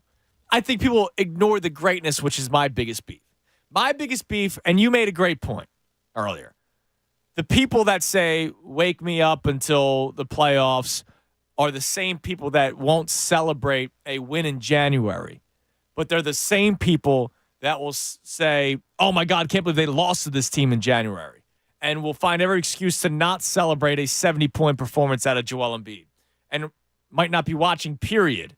And so when an injury happens in February, and he's going to be back come playoff time, at least I hope, then they shouldn't even worry about it if you're not watching come playoff time. Yeah, I mean, if it was wake me up in the second round, you're still asleep. Right. You're still asleep. This is why. No. You don't get to do this is why. You said you would stay asleep. Well, you are not. There's no alarm clock here. They were woken up, No. No one called you in the middle of the night. You woke up in the middle of the night. Go back to bed. You're not supposed to be awake yet, okay? Go back to bed. That's what it is. If you are wake me up in the second round, you're not awake yet. I will deal with your takes about the big man when we get to the second round. And you better be watching every single play, every single possession. All right. Now, before we get back to the phones, speaking of woken up, the groundhog was woken up today, right? Today, Groundhog Day? It is. All right. So I saw Ray tweet this out, and I'll let you expand on it.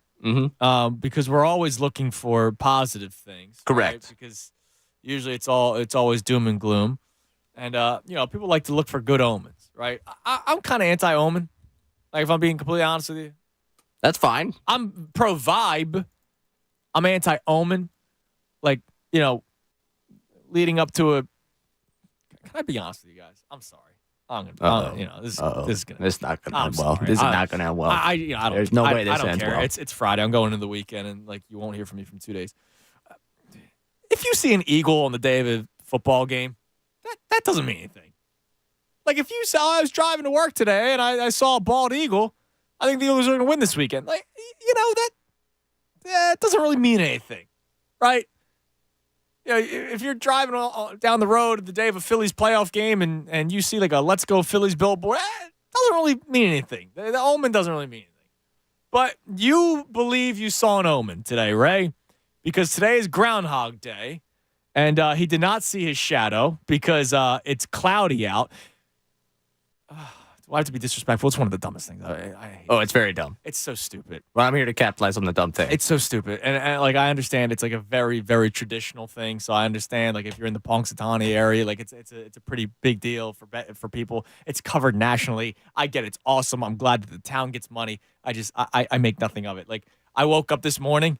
It's February 2nd, Friday, February 2nd. I didn't wake up this morning going, it's Groundhog Day. I'm going to find out it's spring's coming soon. Like, I'm not going to do that. Anyways, you found an omen? Yeah. In the not seeing of shadow? Yeah, so Because there's no sun? Hey, man, listen. I don't see. Also, how do we know what he sees? It's what we see. It's what we see. Yeah. I know he's supposed to go back in the hole, but like the whole thing is supposed to be he's there. I don't know. Yeah, whatever. I don't really pay too much attention to it, but I did know he's the first most famous groundhog in Pennsylvania. Which also, let's be honest. Yeah, I think he only shows up once a year. I'll be honest with you. Like, keep on scratching. Keep on scratching. I think Gus has got a case. Honestly, I'm Team Gus. Oh, yeah, easily. Honestly, dude, I'm Team Gus over Punxsutawney Phil. We should take a poll. Oh, let's do it. Who's the most famous groundhog? After you give me your omen regarding the Phillies, put up the poll. Okay, sounds good. I think we should recount this. Anyway, so I remembered that this had been something that hadn't happened, that he had not, him not seeing his shadow. Don't ask me why this was sticky in my brain, but it's Groundhog Day. And, you know, these are weird things that I find. I knew he had not seen it. One of the last 2 years, I knew that he had seen it. So I went back and looked. The last 2 years, he had seen the shadow in both 2022, 2023. Because the sun was up that day. Okay. Right, yeah, right. But he had seen it. So he acknowledged his shadow. And you know the cameras that are flashing. Right. Yeah, we'll ignore that too. It's fine. He had seen his shadow. Yeah. So, with that in mind, I went back and looked. And 2021, it was virtual. So I don't trust. Okay, there's no trust in 2021. 2020, basically the Phillies start to the season. Was Phil wearing a mask in 2021? Yeah. Did he have to wear a mask? Well, he had been isolated more than anyone else. Oh, okay, he had been down. He had been social distancing before it was cool. That's a good point. In fact, this is like now he's going to go quarantine for for what? Another year. Yeah, a couple weeks. Well, no, a couple weeks because he will come out during springtime. Oh, okay. But he's going to go back down in the hole there for a little bit. Okay. 2019 was the last time we got a real Phillies season. Real 162. And we got a real Punxsutawney Phil, sighting where he did not see his shadow. All right, hold on a second. So you're comparing No. the groundhog to the Phillies. Okay. Yeah, he's a Phil. He's Punxsutawney Phil. He's literally a Phil. All right. Yep. And you're on crack, but go ahead. I was up today before like 6:30. So were you at all surprised by the 5 o'clock text? I was absolutely astonished that you texted me. Yeah, I was up early today. So this is where my brain works early in the morning. Okay. All That's right. why you can't trust me when I pop in on the morning show. Punxsutawney Phil did not see his shadow in 2019. Phil's got off to a hot start. This team is better, much better than the 2019 team. Did not see his shadow here. Yeah, but you're telling me just because he didn't see his shadow, the Phillies are going to start off hot, but that 2019 team collapsed and didn't make the playoffs. Much better team this year. Yeah, but you're telling me that It's Phil. All right, basically what you're telling me is Since Bryce Harper got here. you know what? Now you're just bringing me down. Now I'm going to see a hot start, and then when they collapse, I'll be more upset. No, the groundhog is bringing us a good start. Past 2 seasons, he's seen his shadow. It's gotten off to a bad start. He didn't see his shadow this time. I feel a good start. Spring starts earlier. The Phils start earlier. I think you need help. I definitely need help. That was never a question. But I'm saying Phil's bringing us the vibe here. All right. I'm happy for you. Yes, the original Phil. I'll stand by it. We're celebrating groundhogs to begin this season. This is a show in unison. So. Anything? Well, yeah, most of the time. Yeah. Most of the time. I'm still not forgiving you for the Bill Belichick stuff. I'll just, I'm with you, right? No, you're with it. Wait, come on. Fight the good fight. Think about this. Lunatic. The last 2 years, bad starts. Yeah. But Last they 2 made years, the playoffs. Yeah, but I'm talking about the start. Okay, so I want a nicer start. So we're only talking about like April. How long does this start go? May? It gets into May. All right. Yeah. Last time they did that thing where they start out hot the first 2 months. Now they get to start the first 2 months hot with talent. It's a difference. You have talent this time. I think you're on drugs. Oh, come on. Let's go to Tim and Exton. Tim, you're on the Fanatic. Andrew, Pat. What's up, You guys Tim? are having a great That's Ray. Friday. That's Ray. Oh, Ray, thank you. I'm sorry I messed that up. Anyways, okay. I was venting about Embiid a teeny bit. Love that he made 70 points. Was awesome that night, and he continues to impress in a lot of ways. I just am tired of him not establishing enough of a paint presence, and But of course Tim, he dropped 70 points because of the game that he has. He doesn't just live in the paint. He also does that mid-range stuff, and that's why he dropped 70. He also drives and gets fouled because of his ability to drive to the lane. That's why he is up there with free throws. Mid-range is great. I'm tired of him shooting too many threes, though. It's probably not his percentage, but I'm just thinking it's more of a waste than... You think he shoots too many threes? It's part of the game today. I just wish he weren't always doing it. I think it brings an extra amount of flops. So he doesn't need to... So he averages 3.5 threes a game. Okay. That's not as many as I was guessing. Now, to your point, the last game he played in against the Warriors, he took 6, but he was also dealing with the knee, so he probably wasn't driving the lane the way he normally would. He probably didn't want to be down on the block. The game before that, he played in against the Pacers where he was injured. He took 4 threes, but before that, he only took 2. The game he scored 70 points, Tim, he took 2 threes. Oh my God! All right. Listen, I hear you, man. It's been a long time, man, and I get it, and I appreciate the call, Tim. I know, but we do all stuff to we have to come with facts sometimes. You know what I mean? So my man BG checks in, Black Gritty. Our man, the Guru's all Halliburtoned up, right? Now I understand that there's a history to Embiid, but Embiid's played 34 games this year. Halliburton's played 36. Halliburton's missed a lot of time this year.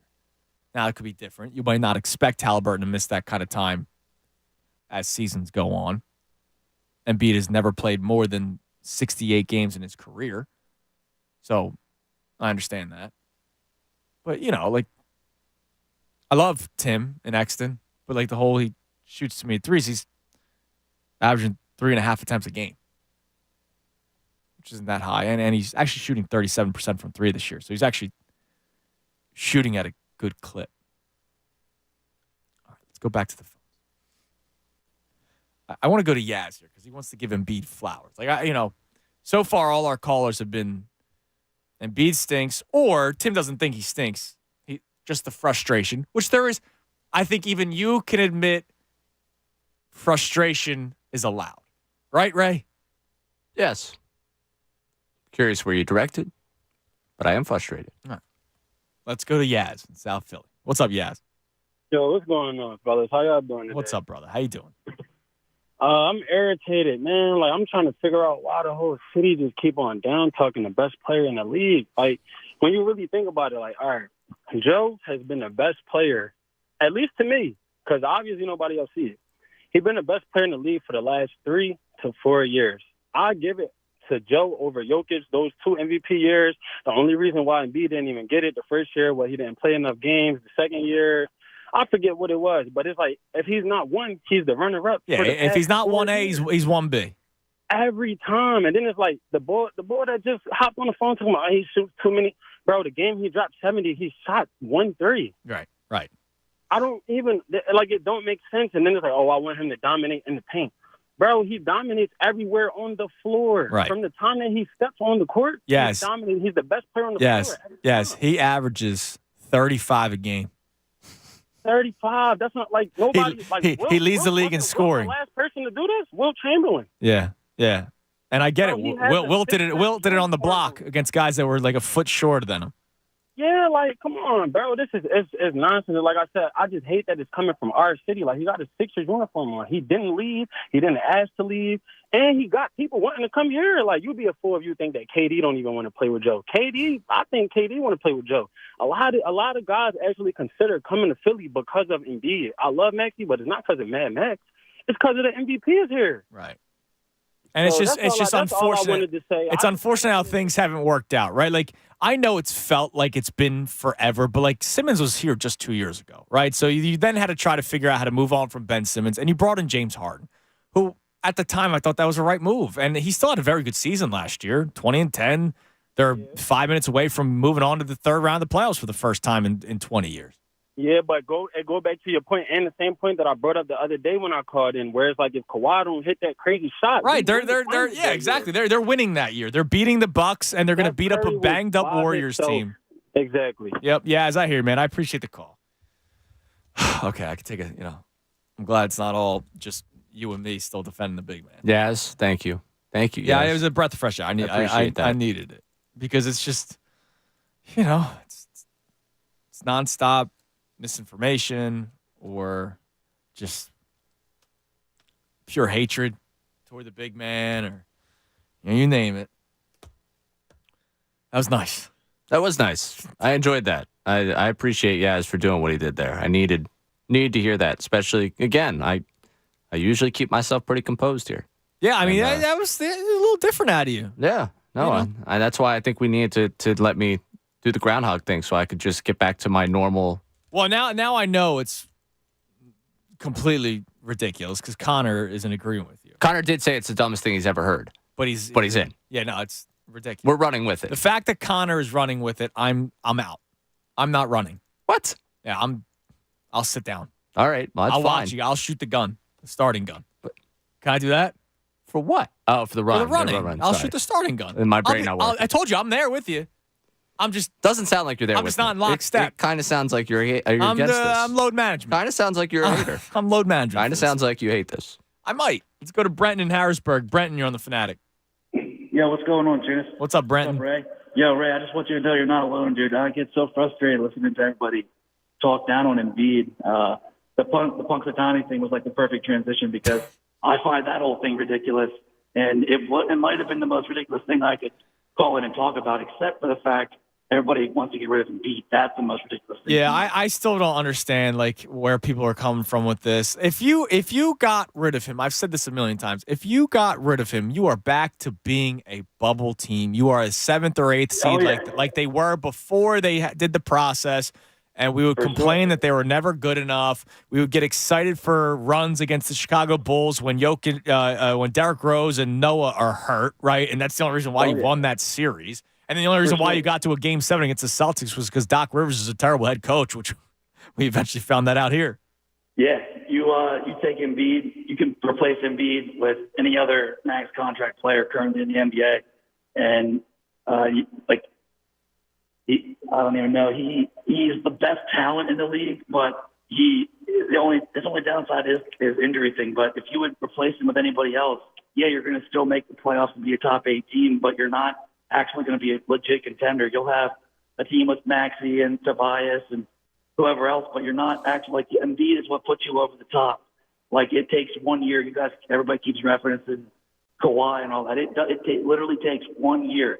Like he was there for 1 year. He was injury prone, getting traded to Toronto, and he went there, and it just all aligned.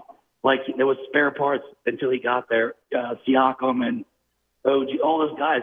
Kawhi is what made that team. Embiid is that same concept. He is what makes them even have a potential. You just have to have the right pieces around him, and for the first time. Brennan, I thought this was actually the team I thought they needed to add to it, which they still will. And thanks for the call, Brennan. The trade deadline, like today, you know what really bums me out? I was ready to come in today doing trade deadline talk. We're less than a week away. It's next Thursday. The NBA trade deadline is next Thursday, probably 4 o'clock. That's usually the time, 3 or 4 o'clock. I thought that today was going to be that show. If you heard the promo running, it was today we were going to talk about the trade deadline, which is less than a week away. And then the news comes out yesterday. And that changes the direction of the show, and it's disappointing. But I do still believe that this team with Joel Embiid could be that team. I'm not going to go far and say it's going to happen, Ray, because I don't want you zapping me, right? Like all I'm saying is this team is the deepest team that they have had since this entire process happened. Maybe the Ilyasova days were different, but I also take into account Embiid is now better than he was back then, right? And I know people love the Jimmy Butler and Tobias Harris team, which I did too, but that was a top-heavy team. They had no depth. Like, we lied to ourselves that Mike Scott was actually a formidable basketball player. Like, we lied to ourselves because he did the Hive, right? And, and then there was a cult because of that. Like, he was a nice piece, shot 40% from three, but then he got exposed, and that was it. This team is actually deep, and this team will get deeper once they make a trade come deadline time, maybe a couple of moves. But now the dark cloud shadows over the team actually being deep, and that dark cloud is Joel Embiid's meniscus.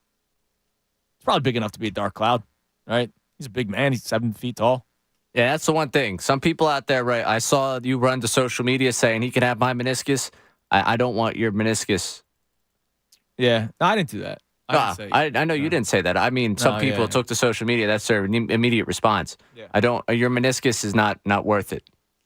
I don't mean to be rude, but like, you don't think they have good meniscus? Menisci? I think it's menisci, right? You don't think the people around here? There's probably some good menisci around here. Listen, I'm not saying there's not. Your menisci might be fine. I don't think your menisci are helping out Joel Embiid. I can't imagine the muscle or the ligament, whatever. I'm no doctor. I'm not going to play one on the radio. I don't think taking your meniscus and replacing Embiid's meniscus with your meniscus is going to work. So I appreciate the thought process for some of you. Like, hey, take it. I don't need my meniscus. I'm just telling you, every time I see one of those tweets. You don't know that. I mean, I'm pretty sure. People donate their kidneys. I'm sure a doctor listens. People donate their kidneys all the time. 6-1, that's different. Very different. Why? Very different. That's an organ. Even I know the difference there, okay? You can climb in at 610-632. Especially if you're a doctor. 0975. If Punxsutawney Phil wasn't in PA. No, I wouldn't care. I think we would rip that yearly. Yeah. I would like to think that there's a Chunas in Sacramento doing sports talk radio out there. And it's like, by the way, this thing out there in PA, this is dumb, right? You strike me as more of a Portland guy. I'm a Portland guy? Yeah. All right. Or San Francisco. Now you hate 49ers. Can you put me in San Diego? I only have one team to talk about, but can you put me in San Diego at least? Like, that'd be nice. Yeah, I mean, you were too much of a football guy. Too much of a football guy to end up there. I know. So, Sacramento, too. That's an interesting choice for you. Portland, I don't know. I could see you. You think you could do Seattle? I see you as a Northwest guy. Too rainy. I see you as a Northwest guy. I could see you up at the Pacific Northwest. Can I? Punxsutawney's 4.5 hours away. Like, why do we claim that? Just because it's PA? It's definitely because it's PA.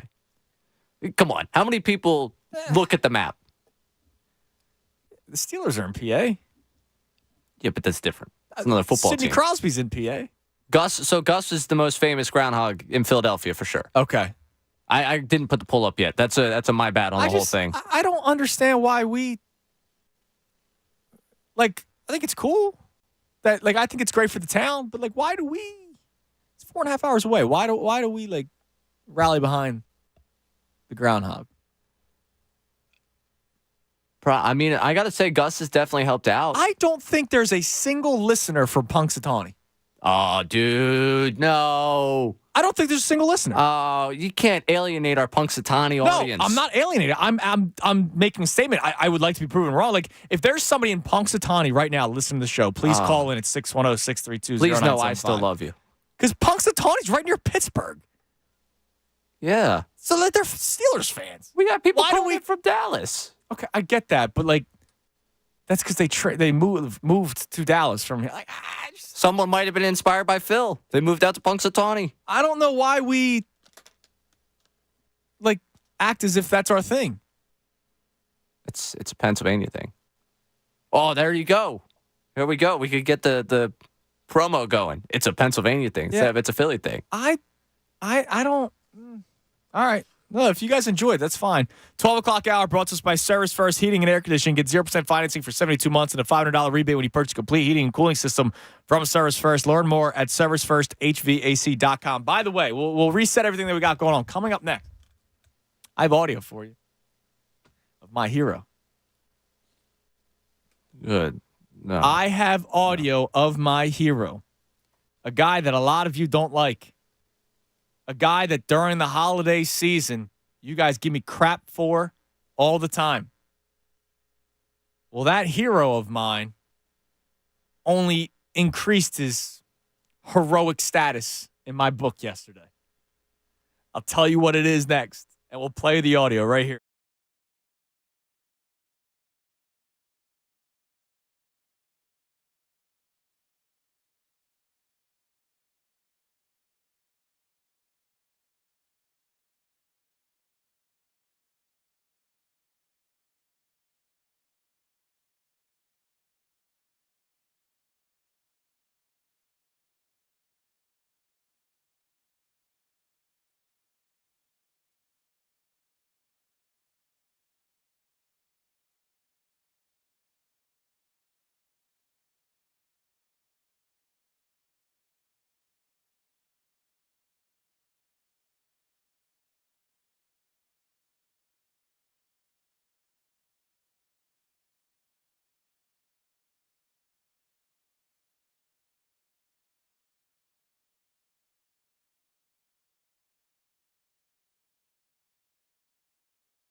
1220, 97.5 The Fanatic. I'm Andrew Salchunas. The midday show, 12 o'clock hour, brought to us by, I already told you, sir, First Heating and Air Conditioning, and it's a Fanatic Friday. Fanatic Fridays presented by Pumpman Philly for 24/7 emergency repair or pump replacement. Count on Pumpman Philly, the guys who know to fix your flow. Get back to the phones in a second, and I'll play this audio for you in a second. But tomorrow night, Sixers without Embiid will be hosting the Brooklyn Nets. Interest level for a game in February with Ben Simmons versus without Ben Simmons. Obviously, we're watching because we're Sixers fans, and I appreciate the 6 o'clock tip.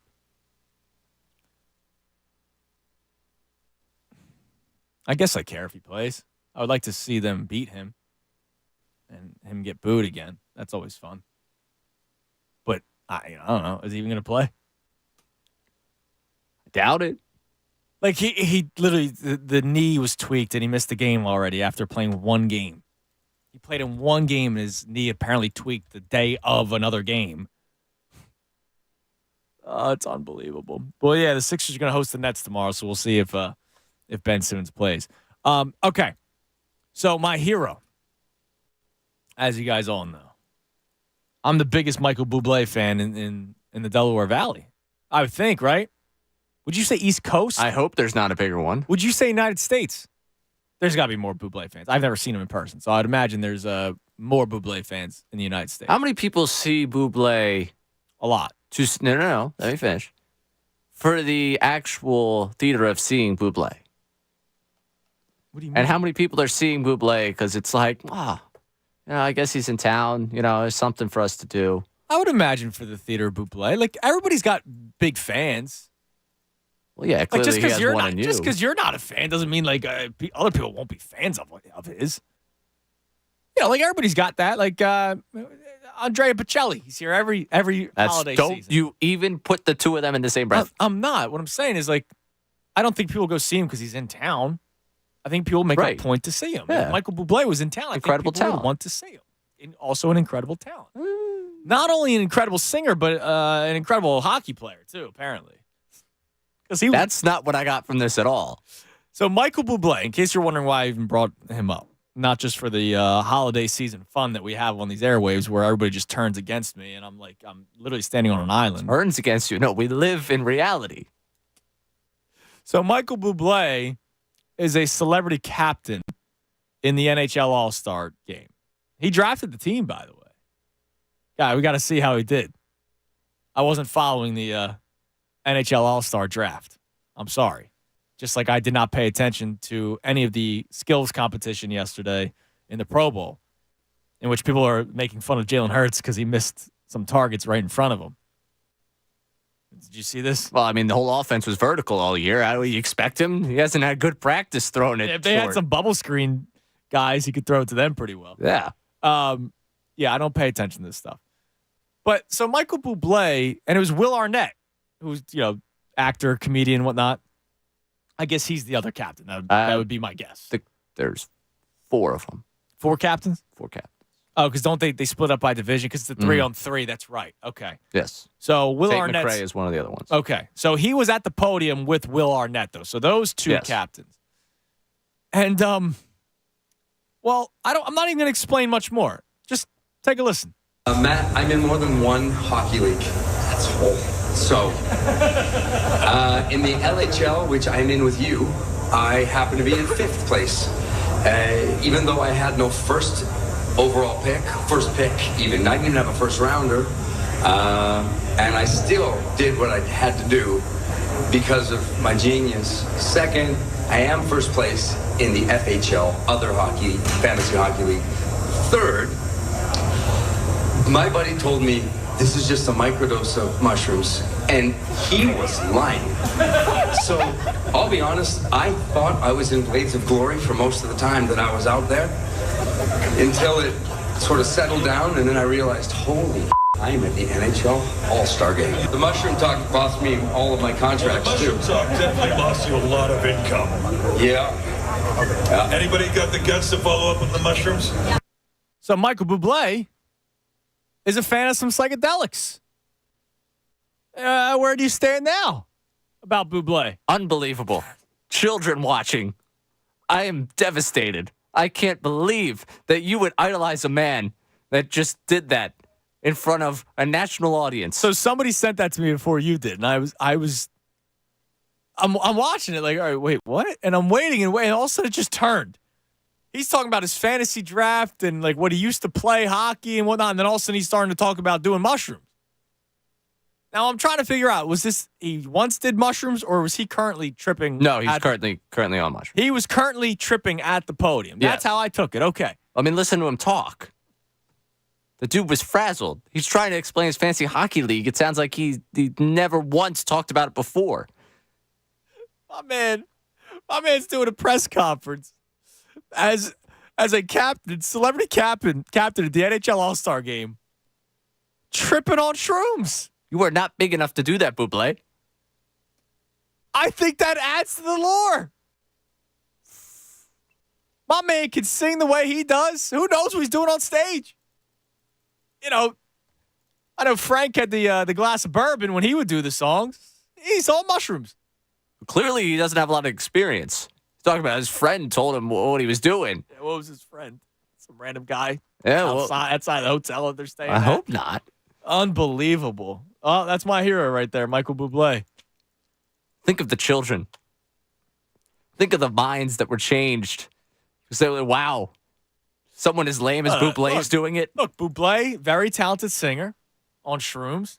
I got Aaron Rodgers, future Hall of Fame quarterback, doing peyote. Yeah, man, listen, I don't know if you've listened to me talk about Aaron Rodgers. I haven't exactly been too kind to him either. Oh, my God. Interesting. Very interesting. All right. I can't believe you're a hero. That's my hero. What's the Joe Buck line? That's a disgraceful act, disgusting act, whatever it was when Randy Moss mooned the crowd. Oh, yeah. Yeah, that. Unbelievable. Michael Bublé. Come on, man.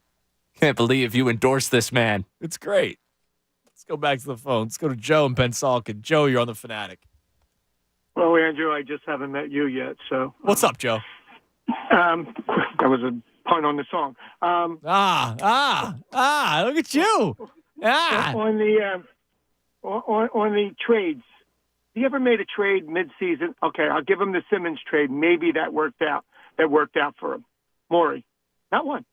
No mid-season trade versus worked out. And for that, even Howie, with the exception of Ajay, none of those mid-season trades have worked out. They're better off sitting back when that year they got, who was it, Bellinelli, and who was the other guy they got? Ilyasova. They were two good pickups, and the team was strong. I mean, I would wait. Maybe they get Morris's twin brother. He comes on, and maybe that inspires the other Morris. You got. I think Marcus is already playing well when he gets his chance to play. Yeah, he is playing. And my point is, maybe his brother comes in and they make a Philly connection, and they rise to the occasion. But as far as this Brooklyn, we haven't beaten a New York team since it seems like the Nixon administration. It's ridiculous. They're spanking us and everything. They beat Brooklyn in the playoffs a few years ago, first round. Yeah, I'm talking. Look at this year. Last year, the Rangers.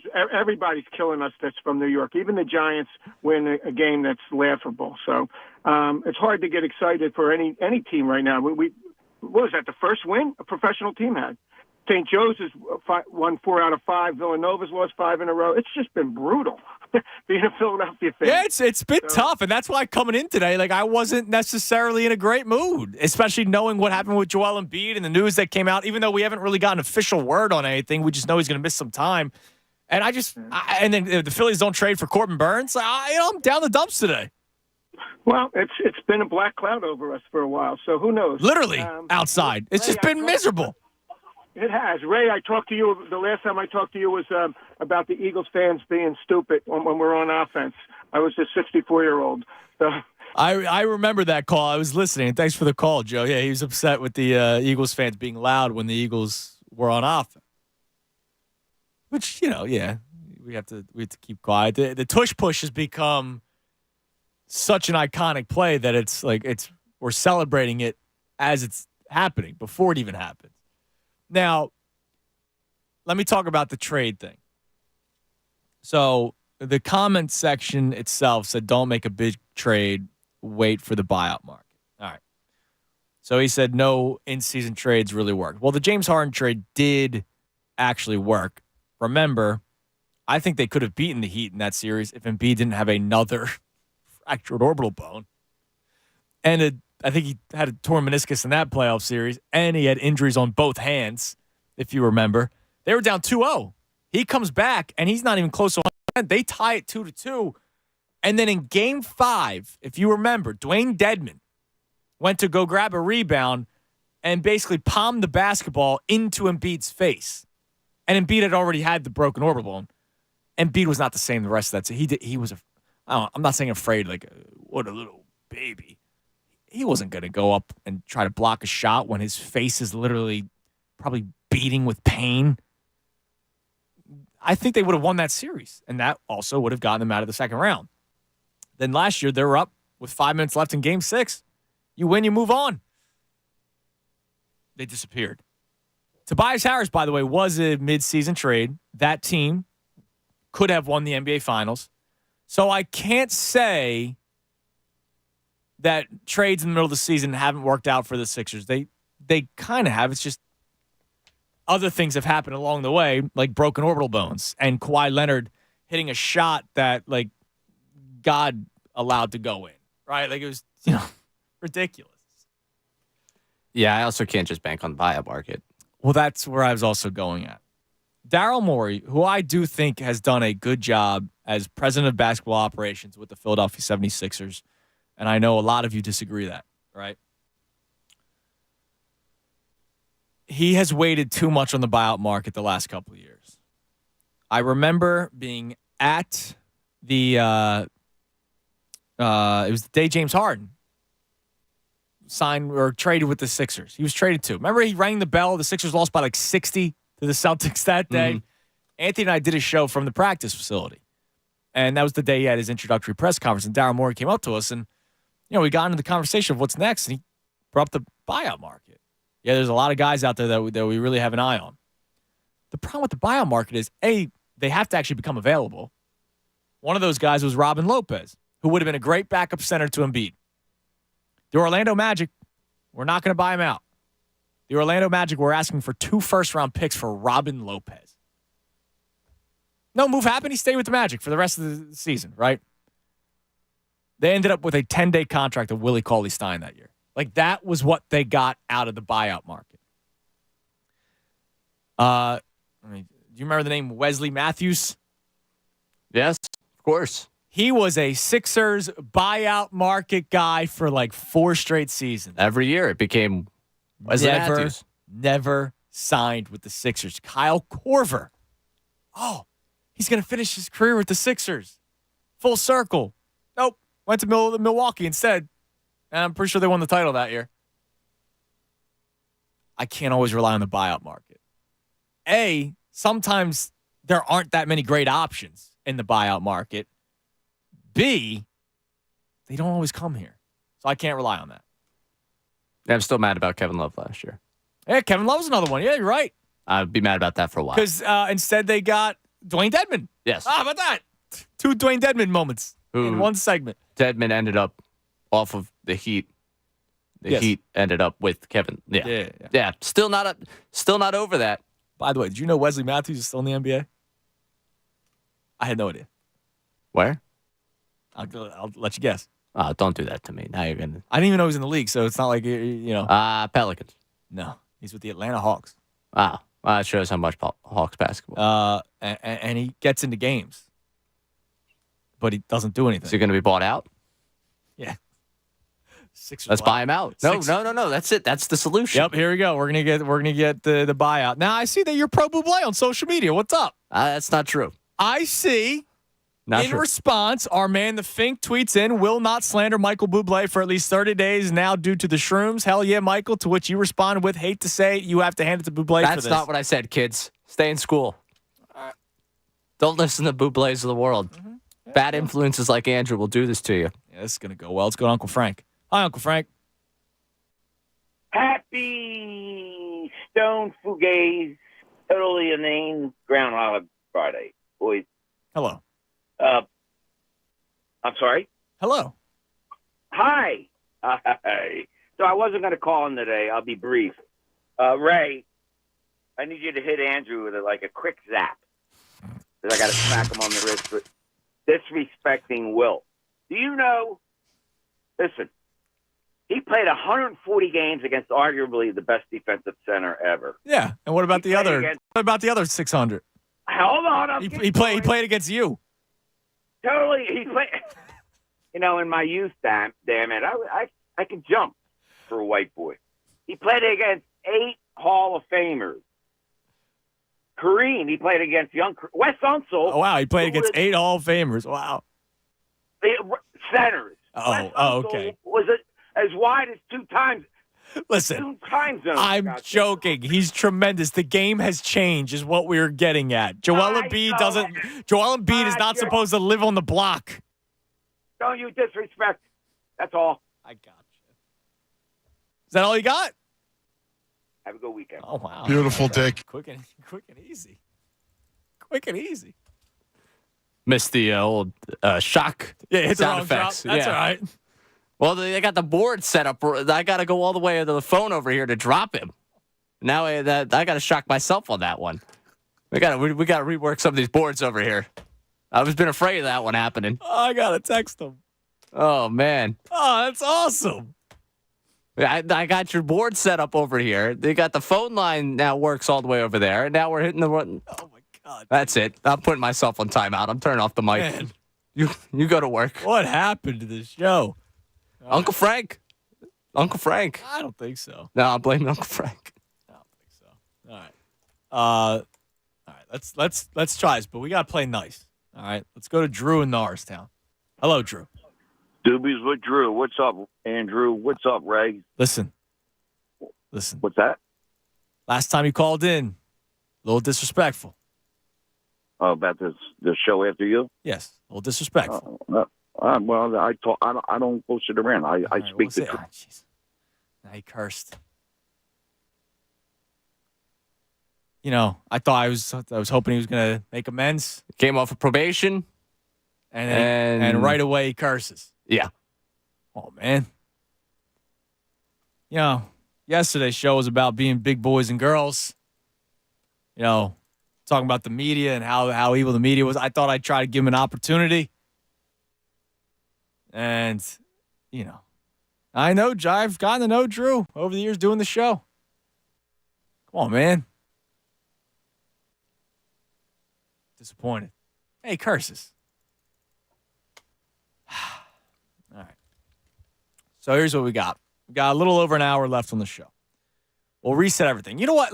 Because it's been so a down in the dump show. A lot of people have brought up the dark cloud analogy because it literally is crappy weather outside. And the Sixers, with the news of Joel Embiid, it's like a dark cloud right now. Obviously, there's stuff going on with the Flyers that has been a major dark cloud right now. The Phillies not trading for Corbin Burns has led to the dark cloud right now. It was more than a dark cloud. It was an absolute bleep storm with the Eagles, the way the season came to an end. I would like to try to go into the weekend with a bit of a brighter note, right? So here's what I want to do. I want to focus more on something that we talked about earlier that we haven't gotten back to. Let's play it now, Ray. And then we'll have some fun with some other stuff because there's Kendrick Perkins audio that I didn't get to that I can't wait to have fun with because it's just crazy how people can, flip on a dime like that. And I like Kendrick Perkins. I like some of the stuff he says. I'm amused sometimes, but I can't believe he said what he had to say the other day. But I want to try to talk more about this relationship thing between players and fans. Here's Kelly Oubre after the Sixers win last night. Maxing out. Oh, here we are, Kelly Oubre. Things are gonna get easier. All right. What a game, huh? Things will get brighter. Now, see, that could be we could have an ass cap violation right there. I'm joking. No, but anyway, congratulations. We needed this one, man, and I just want to shout out to our fan base for keeping us honest, telling us that we ain't when we ain't so that we can step up and continue to just grind. Excuse my language, but I'm just speaking for Philly fans and everybody out there, man. So I appreciate it, and it's a great win for us. All right, Kelly, thank you. We appreciate it. Good night. Love, baby. All right, Kelly Oubre. I think that's awesome. That Kelly, a lot of play. Look, we just talked about Ben Simmons to start the segment, right? Ben Simmons is back in Philadelphia tomorrow if he plays. Ben Simmons would never be able to talk like that. He would never be able to have that kind of relationship with the Sixers fans. We tried. I still remember the iconic video of the fan like trying to show him how to do the free throw for him, right? You know, we were there for him. He was never here for us, ever. Right? They love me. They love me not. Instagram posts. Like, he never rocked with us, right? Kelly Oubre's been here for 5 minutes. I am who I am. It is what it is. Kelly Oubre's been here for 5 minutes, and he already gets us, right? So what I wanted to talk about, and, you know, it's been so doom and gloom that we haven't really focused on it. The last hour and change, when I want to try to have a more uplifting second half of the show on a Friday, going into a wonderful weekend where the sun is supposed to be out, I would love to hear from you how important it is for you specifically a good fan-to-player relationship. I joke around about the Hive, right? And how Mike Scott wasn't as good as a lot of people made him out to be, but because he was a part of the Hive, we made him out to be Andrew Toney. You know what I mean? Like, bit much, but I understood why, because people think that's cool. Jason Kelsey, who is a future Hall of Famer, walks around the Jersey Shore like it's nothing because he's a part of us. So how important is it to you, likability, a good relationship between fan and player, and how it may increase to an entire team? I remember the 2017-18 Eagles, right? The team that won the Super Bowl. We didn't just love them because they were winning. They were fun to watch. Like all the celebrations that they had. That was one of the things. I did a whole segment on it earlier this year. This Eagles team that we watched this year had no life. Doesn't matter if somebody scored a touchdown, made an interception. Didn't matter. There was no life. The only time I saw life was when Julio Jones scored a touchdown. And all the linemen ran over and celebrated him. That was the only life I saw all season long with this football team in terms of like a celebratory act. Got none of that this year. 2017-18, right? We're nearing another anniversary 2 days from now. You know, that team was lovable. They also won, which helps. But how important to you is it to like a player because of their personality? 610-632-0975. I've told you before, I don't necessarily care as long as you're winning, but I could see why people care a little bit more. I'm Andrew Salchunas.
Salchunas. 97.5 The Fanatic and 97.5thefanatic.com.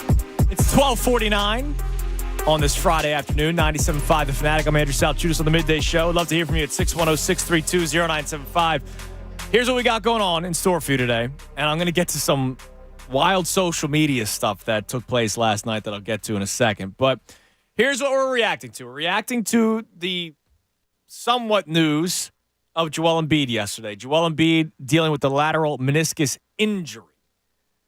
Shams at one point put out a tweet that it said it was a tear. He deleted the tweet because that doesn't seem to be accurate. But we don't really know. We're going to find out, I guess, at some point next week early on. He's not playing tomorrow night when they take on the Nets. He's not going to practice with the team on Sunday, obviously. And then they're going to try to further evaluate just how bad it is, the severity of this injury. Now, if this is something that doesn't require surgery, I'm telling you right now, I am not hurrying this guy back. That's something that we haven't talked about yet, Ray, today. You know, there's a lot of people that are upset that it's happening again, right? And I can't blame anyone. That's kind of been my moment of weakness today, is the fact that I can't blame you. I can't debate you. I can't argue with you that you're disappointed that this happened or angry that this happened again. What I will debate with you is the people that want him traded because they're tired of it. I'm not going to do that because he's the best player on this team. And the second you trade him, you're not going to get the return that you think you might get. And whenever that trade happens, you're now a bottom half team in the Eastern Conference fighting for a bubble team. As great as Tyrese Maxey is, he's not going to put up 51 points every single night. It'll probably also help that he played the Utah Jazz yesterday, right? Not taking anything away from Tyrese Maxey, but he's not going to drop 50 every single night. And once you lose Embiid, all the focus would be on Tyrese Maxey. So that would also change things. But all those debates aside, if Joel Embiid, let's say it's a 2 to 3 week injury, make it 4 to 5. I'm not messing around with this. And I understand that when he comes back, there's going to have to be getting back into playing shape and all that kind of stuff. I understand that. All right, make sure he's back before the playoffs, which, oh, by the way, you know, that's not till mid-April. Their last regular season game is at home against the Nets on April 14th. All right? That's 2.5 months away from now. So that's 10 weeks. If it's a 3 to 4 week injury, make it 4 to 5. Make it 5 to 6. I don't care. He'll still have a month to get right for the playoffs. Gone are the days of caring about MVPs. Gone, you know, he's not going to win it, right? Yeah, you would like them to still be up there in the standings. Like, you don't want them to have to be in the play-in tournament. I don't think they will. I think they're good enough, even without Joel Embiid, to still win some games to stay afloat. And whatever trade they make, Brian Windhorst reporting the other day that no matter what this status is of Joel Embiid, they're still going to be buyers. They're still going to make trades to make the team better with Joel Embiid on the court. So just because Embiid might be out sometime, they're not going to now trade for Zach LaVine when it seems like that's not going to happen, right? I want them to extend his time off, Ray. I don't see how you can debate that at this point. Yeah, I mean, on the floor, yeah, obviously. You know, you mentioned if it's 2 to 3 weeks, you know, after the 3 weeks, hey, he wants to condition at the facility, sure. You know, you want to get him going. I know he's going to want to ramp up to get back on the floor. Yeah, no, for sure. No, I'm not saying put him on ice, but I don't want him I don't need him in a game for over a month. The biggest thing this is going to be, and this seems like something we've talked about a million times, and also with this, like the one frustration I will give you, while we vent frustrations today, and I know we're going to try and turn this in a second, but before this, just the year-by-year nature of the way injuries happen here and the way they're managed has driven me nuts. Oh, yeah, for sure. So I think for me, it's more about who has say and where the power lies, because I think part of this is because the power was, again, you know, I know it's hard to tell the reigning MVP, you can't do it tonight. But you got to be able, someone in that room has to wield the power to tell him. Even though I don't think Kuminga injured him because of the already injured knee. I think that would have happened to anybody. I don't think we would have been talking about him playing in Utah regardless. Right. Watching him before Kuminga fell on that knee, it was like he shouldn't be out there. Night. He shouldn't have been out there in that game. He should have been taken out at some point. You could tell that he was laboring. He wasn't even close to his dominant self, which is why he took 6 threes that night, right? He wasn't banging down low. No. And he did not look in rhythm when that mid-range jumper is almost automatic, especially get him there at the elbow. Dude, that attempted block where he just fell, like he could not jump. He just dropped. And that, again, for me, it like we could put timelines, and I understand. Like, I'm right there with you. Like, this is not a debate point. This is not, Judas, I disagree. Yeah. I just think the issue, instead of extending the absence, is more who has the power over the absence is the bigger question for me, because that's what I want to see out of what happens here. Right. You can't let him dictate the terms in which he returns. Right. You have to do it yourself. What's best for the organization, which, let's face it, we're all looking at the finals at this point. So we got that in store. Corbin Burns traded to the Baltimore Orioles. Corbin Burns traded to the Baltimore Orioles yesterday. I'm disappointed that the Phillies did not make that trade. Extremely disappointed. We talked about the return that Milwaukee got. It was a couple of prospects. It wasn't anything crazy. Like, it's not like it was the most historic trade of all time where in return Milwaukee got 6 of the top 10 prospects. No, they got 2 players or 3 players, two of their higher level prospects, proven versus unknown every single time in my book. I'm very disappointed the Phillies did not make that move. Extremely disappointed when we're talking about the window being now. I don't care if Corbin Burns had 1 year left on his deal. All right? The window is now. The window is open now. They should have made that move. I'm very disappointed in them. And I feel like because they brought Aaron Nola back, that's why they didn't make that move. I'm not going to hate on them for re-signing Aaron Nola. The guy's an innings eater. You need that. But I wonder if they think they're okay right now with this team. And I disagree with that. Lastly, want to have some fun with this. How you think, whether you think it's important or not, to have a good relationship with the players of the teams that we love. Because Kelly Oubre yesterday, he curses on the post-game interview with Tom McGinnis. And, he thanked Sixers fans for telling us that we ain't bleep when we ain't bleep. And he loves that. And I think that's cool. Now, I don't care if Philadelphia athletes hate us as long as they're winning. That's all that matters to me. Once you start going down a bad path and you're losing and there's a bad relationship, that's going to happen. And, it's going to go downhill. But like that guy specifically, right?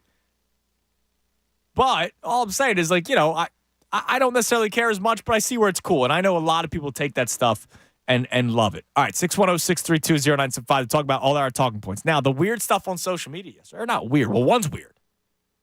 One was a report. One's weird. Do you want the NBA or NFL first?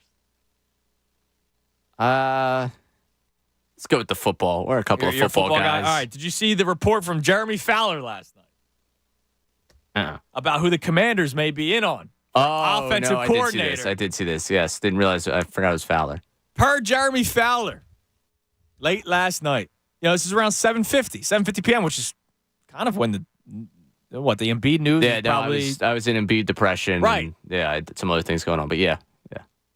UCLA head coach Chip Kelly is a potential candidate for Commanders offensive coordinator under new head coach Dan Quinn. Per sources, Kelly, a 2-time NFL head coach, is believed to have interest in returning to the league, and Washington will consider talking with him. Remember, there was that one random report that the Eagles were thinking there was no way that was going to happen. When I saw that, I laughed because that was never going to happen.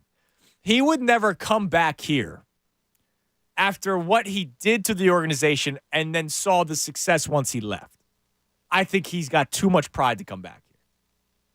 I never believed that for a second. I didn't believe it either. I just like the theater of the mind. He would not come back here as OC and work under Howie. If anything, Howie would bring him in for an interview just to be like, how you doing? He's got the Super Bowl ring. Oh, you're on that side of the table now. He's polishing it, right? He's just going, I remember you, Chip. How you doing, man? How have you been? You still with the Niners? You didn't even finish this. You want to take a walk with me down the hall? Yeah. I got a closet to show you. Hey, let me show you this office. It could be yours. We get to still go through the interview process. And he's just polishing the Super Bowl ring the entire time. Walks him to the business side. Polishing you see that ring? That's the 2022 NFC Championship game ring. We didn't win the whole thing. So that's why I have that one in the case. That's why I win this one, the Super Bowl one. How have you been, though? You good? Yeah, UCLA treating you well? And then you never actually interview him, right? Chip's just there to take the brunt of that. But he's now apparently a candidate for the Commanders job. Just like I rooted for the Commanders to trade for Carson Wentz because I needed the theater of seeing him twice, even though they only saw him once, and in that one time they sacked him 8 times. I'm rooting for the Commanders to hire Chip Kelly. I need it to happen. Yeah, I need that to happen. I need it to happen. I need it to happen. I am glad because I think they're still dysfunctional enough where obviously it will go poorly. And it makes sense. He's the big name. So Josh Harris, owner of the Commanders. Like, it all makes sense. Do I think I may leave one of those games irrationally upset? Probably. Yes. I am opening the door for the possibility where I will be livid. Because here's the deal. His offense just got figured out, and then he never adjusted. And he was one of these guys where look, I'm not comparing Nick Sirianni and Chip Kelly. It's kind of what Nick did this year. Oh, it's my scheme. It's worked. We're just gonna improve on the scheme, but we're not gonna change it. The Chip Kelly, it was the same thing. Chip Kelly ran the same 3 or 4 plays, right? For 3 years here in Philadelphia. Minus the tush push. Sirianni kind of does the same thing. He's just not an arrogant Prick. He's just not that. You know what I mean? Chip Kelly was arrogant. And Chip Kelly also was an idiot. And, got rid of Deshaun Jackson with the help of a reporter, and then also got rid of LaShawn McCoy. All that was nonsense. Kiko. Yeah, Kiko Alonso, which is ridiculous. Kiko did get us Wentz, though, which led to us to a Lombardi, so thank Chip for that. Just like you should thank Bynum for Embiid. I'm joking. But I need it. I need Chip Kelly to be the offensive coordinator of the Commanders. I do need it. Again, for the theater, mostly for what it will do. I look forward to those weeks. I just do feel like there's something in my gut telling me. Well, yeah, because Sam Howell threw for 400 yards against you this year. Yeah. Imagine with like a somewhat of an innovative offensive coordinator who may have been figured out, who knows, during his second stint. The good news is that if you put Dan Quinn and Chip Kelly in the same room, I do think that's a recipe to fail. Wouldn't, though. It wouldn't, because they're not going to kill each other. No. They're not going to. I don't think it'll be infighting. I just don't think that's a room that wins. You know what that is, though? Dan Quinn, head coach of defense. Chip Kelly, head coach of offense. That's what it would be. Which is cool, man. Especially when you start out with the roster that the Commanders have. Like, I'm cool with them doing that. I need it. I need it for the theater. Yeah, theater would be great. I'm looking forward to the first time the Cowboys and Commanders go against one another. Yeah, it'd be great. I'm looking for that's going to be awesome because Dan Quinn versus Mike McCarthy. Yeah, and then if you have Chip, then you could throw the Chip against. It's like it just goes. Oh, it's a great storyline. Great theater. I'd love it. Now the NBA one. Did you see this report out of where is KTLA? I guess LA. Yeah, Southern California. From David Pingalore. Oh, yes, I did. The genius. This man has known it was coming every time. All right, so full disclosure, never heard of this guy in my life. All right? We all should have. David Pingalore is a sports anchor and reporter. 25 years. Jacksonville to Johnstown to Scranton, PA. The Electric City. Then to Cleveland for the LeBron James years. Then Orlando. Then to LA. So once again around LeBron. So he puts out a tweet yesterday, 5:20 p.m. So, 2:20 West Coast. Hearing from NBA peeps, which were already bothered by the tweet. Going NBA peeps. Hey, man, they've been in business for 25 years. Hearing from NBA peeps, LeBron James is the top of the Lakers list to trade the 39-year-old. Rob Pelinka is looking for the right team to dance with and is close to a suitor. LeBron James and Anthony Davis both out tonight. So right away, people are like, who the hell is this guy? I'll bring you back to June 29th of 2019 when David Pingalore tweeted out just now, hours away from NBA free agency is set to start. My sources continue to tell me Kawhi Leonard is highly likely and really leaning more so to sign with the Clippers. Reiterating the NBA Finals MVP is not at all interested doing a deal with the Lakers. And remember, we knew Kawhi to LA was always that wasn't anything new. Kawhi was going to always go to LA. But everybody thought it was going to be the Lakers. And he said, nah, Clippers. According to Pingalore. Will LeBron James be traded within the next week? Oh, that's not the only one he had. What else did he There have? were old tweets about him having the Cavs turn. I think the first Lakers trip, or is it the first Lakers trip? Oh, is that right? Yeah. Oh, yeah, no. So is Pingalore the poor man's Windy? So it's funny you mentioned that. Windy put out the report. Agent Rich Paul says LeBron James will not be traded. Okay. Which, you know exactly where that's coming from. Oh, yeah. Windy, if there's one thing Windy knows, he's getting that call from Clutch Sports real quick. Yeah. And I Pingalore, that's some good slop though. It's great swap. So it's something that we're gonna. I like it. I want us to kind of ignore the Clutch Sports shutdown of that. Which is amazing. LeBron to Philly? All of a sudden we got LeBron random rumors out of nowhere, and Chip Kelly might be back in the NFC East. What year is it? I need it. I absolutely need Chip Kelly back in the NFC East. I'm sorry. Let's go to Will in Brookhaven. Will, you're on the Fanatic. Hey, what's up, guys? What's up, Will? Yeah, if I'm allowed to make 2 points about the Sixers. Yes, please.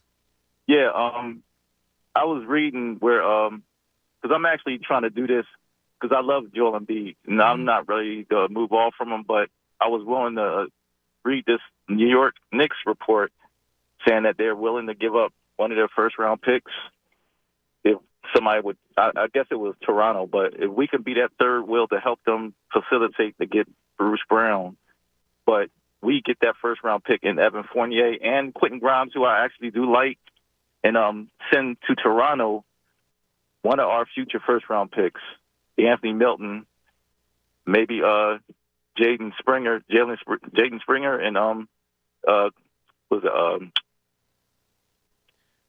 Covington. Covington. All right, well, who's going to New York? Bruce Brown from Toronto.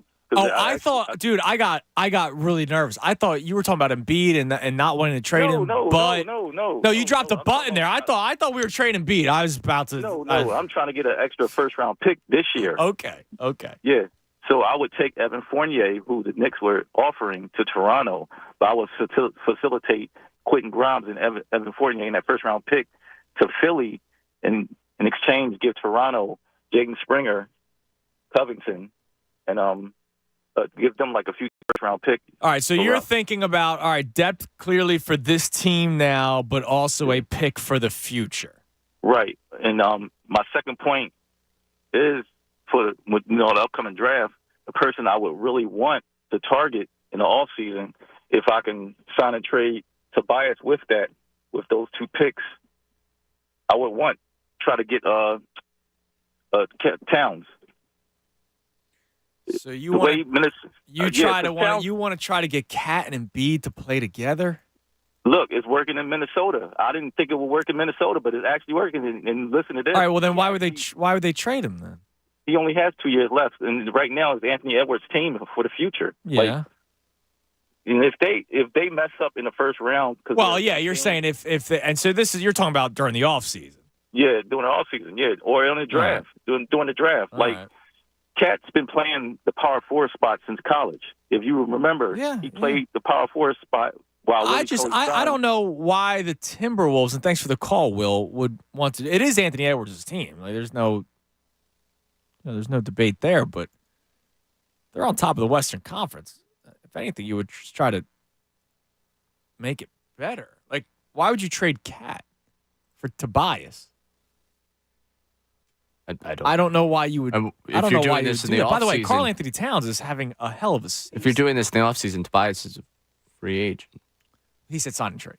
Oh, okay. But that's the sign and trade part. But I'm no. Even I don't think with the Timberwolves doing that. Anthony Edwards, it being his team. I mean, Cat's still taking 15 shots a game. He's averaging 23 a game. He's shooting 44% from 3.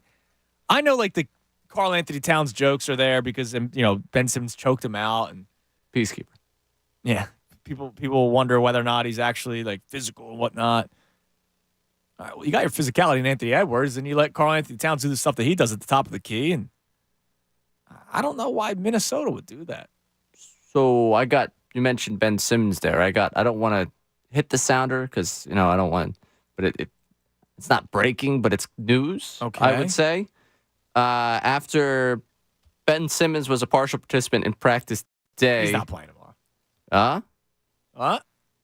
Jack Vaughn confirmed he is expected to play tomorrow in Philly. Okay. This is courtesy of Brian Lewis of the New York Post, who reported last night that Simmons was expected to play in Philly this weekend.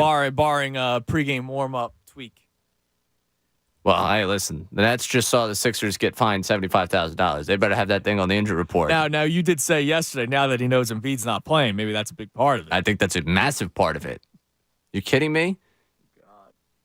Ben Simmons in his mind, he goes to Philly and wins this game tomorrow night. He's vindicated. Doesn't matter who's on the Sixers. Doesn't matter. Yeah. Look. I need Maxey to go off for 60. I need Paul Reed to have a night on him. I need whatever that matchup. I just want Simmons to be miserable. Is that too much? No. Okay. No, I don't think it's too much. I'm trying to think how they're going to end up going with this matchup, whether it be who can run with him. Oh, dude, Pat Beverly's going to play some minutes on him. Oh, yeah. I need that. Yeah, that'll be fun. Yeah. That's actually, we need the Pat Bev game. Paging Pat Bev here. We need you. 6 points, that's all. But then just create hell. You think you can bait him into a technical? No, Simmons won't get a tech. Pat Bev will get a tech. If you can bet technical fouls right now, Patrick Beverly tomorrow. Oh, over half? Yes. Over a half? Yeah, let's see. Where's Shapiro when you need him? Enter promo code Fanatic. Oh, okay. I'm sorry. FanDuel, yeah, sure. By the way, it's a Fanatic Friday presented by Pumpman Philly for 24/7 emergency repair or pump replacement. Count on Pumpman Philly, the guys that know to fix your flow. All right, so we got one segment left before we bring you to the best show ever, coming your way at 2 o'clock with Tyrone Johnson and Ricky Patalico and Jen Scordo. We'll run through all the stuff that we had going on right now. We've had plenty of topics to get to. By the way, Dead Space Monkey checks in about, I already forget the guy's name. Who's the guy out of L.A.? Pingamore. Sure. He said that dude doesn't miss. Listen, he's got some hits. Like this guy hasn't been a one-hit wonder in his career. So here, I got the name for you. Come on. It's okay. No, this is important. This is journalism right there. He'll become a legend if it happens. Pingalore. David Pingalore. That's your guy. Sounds good. All right. 610-632-0975. Andrew Sal, choose the Midday Show right here, 97.5 The Fanatic. Fanatic Sports Update. Embiid injury update. I'm Ray Dunn. This update is brought to you by KFC. KFC's new Smashed Potato Bowl is smashed with fries, mashed potatoes, cheese, and bacon, and it's only $3.49. It's finger-licking good. Joel Embiid suffered a lateral meniscus injury in his left knee. ESPN's Adrian Wojnarowski reported that last night. Also reported that Embiid will be out for the weekend as the team assesses its options for treatment. The injury news dropped moments before Tyrese Maxey was named an All-Star for the first time in his young career. Maxey responded to the All-Star nod with a massive 51-point night as he led the 76ers to a 127-124 win over the Utah Jazz on the road. Tobias Harris added 28 points and 7 assists in the victory. The 76ers are back in action Saturday night at 6 o'clock against the Brooklyn Nets. The big question, will Ben Simmons play? Well, the answer for right now, according to the Nets, is yes. As for the Birds, they requested to interview Dolphins safety coach. NFL insider Cameron Wolf reported yesterday that the Eagles requested an interview with safety coach Joe Casper of the Miami Dolphins. Casper spent the 2023 season with Vic Fangio in Miami after spending the previous 2 seasons as a defensive quality coach with the Philadelphia Eagles. This will be the first time the Eagles had a designated safety coach since 2020. Keep it locked here for all the latest news and information. I'm Ray Dunn, the home for the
All right, it's 118, 97.5 The Fanatic. It's a midday show. I'm Andrew Salchunas on a Fanatic Friday, presented by Pumpman Philly for 24/7 emergency repair, pump replacement. Count on Pumpman Philly, the guys that know to fix your flow. Got the weekend coming up, Ray. I'm quite excited. So am I. I'm very excited for the weekend. It's been a long week, man. If you think about it, I know I started the show off with this. I always am very open that I am so fortunate to be here, right? Like, this is such a cool freaking job, right? And doing this every single day is really fun, and I love it. But, man, we can't run away from sports issues and Eagles issues and Sixers issues and Flyers issues and Phillies issues. Like, we can't run away from it, right? Which is why, like, I celebrate the good. You celebrate the good, which I appreciate. Like, there's a belief from a lot of people, that listen to the radio station and go, man, you guys like it when the teams are losing because that means it's better for ratings. I don't think that's A, accurate, and B, for my mental stability, I like it when things are going well because I have more fun talking about the good. I don't have as much fun talking about the bad all the time. And over the last 2 months, I mean, except for an Embiid 70-point performance that randomly pops up, it was 2 months of turmoil with the Eagles. And then it goes to the pointing of fingers, not just inside NovaCare, but fans pointing the fingers at media members and fans complaining, about this report and that report, and you're a hater, and blah, blah, blah. And it's nonstop hate, right? Now, if the teams are winning, it's a much different story, and everybody's together and everybody's happy. But when you lose for basically 2 months in your football season, the basketball team for a lot of people is in a wake me up when the second round happens kind of mode. The hockey team, we finally, look, it was a fun start to the season. Even though they're playing well above expectations and they're not going to be buyers at the deadline, there was that report yesterday out of one of the big reporters from the NHL that the Flyers were gauging the interest for Scott Lawton because the center market is relatively weak at the trade deadline.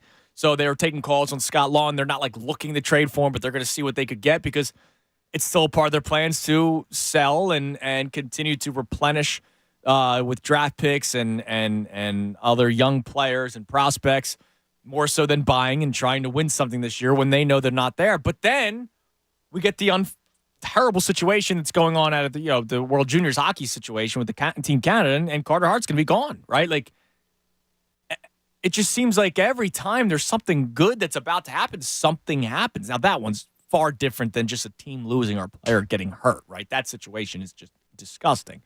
And so we're now just kind of sitting here and waiting for something good to happen again. But we're in a mode right now where when something good does happen, we're waiting for the next shoe to drop. Joel Embiid dropped 70 points, and there were people that refused to celebrate it because they were waiting for the second round, or they were waiting for the injury to happen. And look what happened, right? So he gets hurt now. Eagles, we'll talk ourselves into excitement again to start another season. We will, but there is still going to be that cloud of Nick Sirianni still being the head coach of this football team. And then the baseball team that I'm excited for, I don't think they could have done much wrong for me to not be excited for them. Like, I'm still pumped for the 2024 Philadelphia Phillies. I can't wait for that season to start. Counting down the days the pitchers and catchers reporting. But a trade like that happening yesterday, and you look at the return, which is what we talked about a lot, it bums you out, man.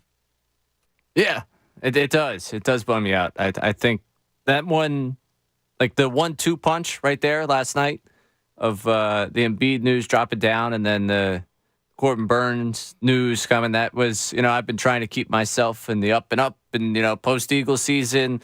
I think I heard the line at some point earlier this week or last week, all that happened at this point. I got to kind of look at what the focus is going forward. I got to start to leave that behind me and start, use that in terms of information, but no longer have the emotional attachment to it. Yes. And I haven't gotten past it. Let's be clear. I'm saying that I'm trying to. Yeah. But yeah, last night that was a difficult 1-2 punch, and I was it's funny that you bring up that, we can't run from the sports conversation when it happens because it's what we do for a living, and right. we're very fortunate, and we're not complaining by any means. I hope there's nobody going, oh, man.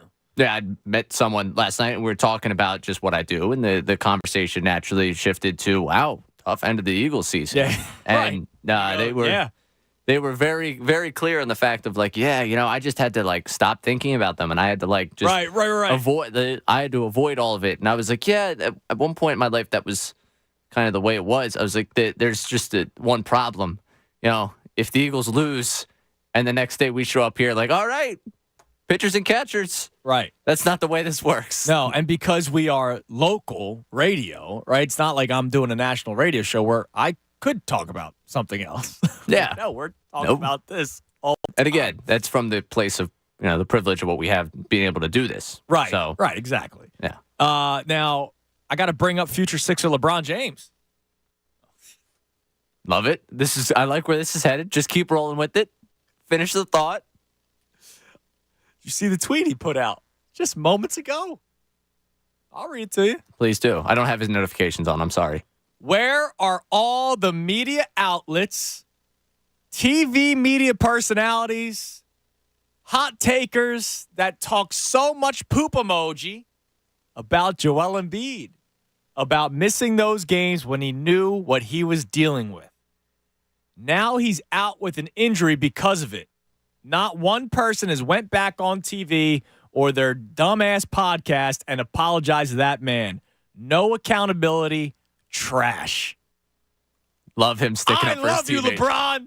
I love you, future Sixer LeBron James. Now, that is one of my biggest beefs, is these Will Bonds, who I respect greatly, right? I've said this a million times. I wanted to do a podcast for the station that wasn't greenlit a while back. Disappointing.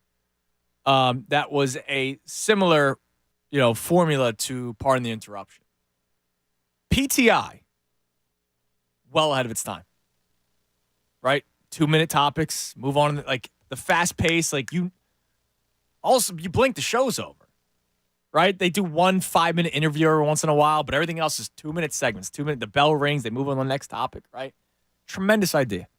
And that's why that show I don't think that show's ever going to die.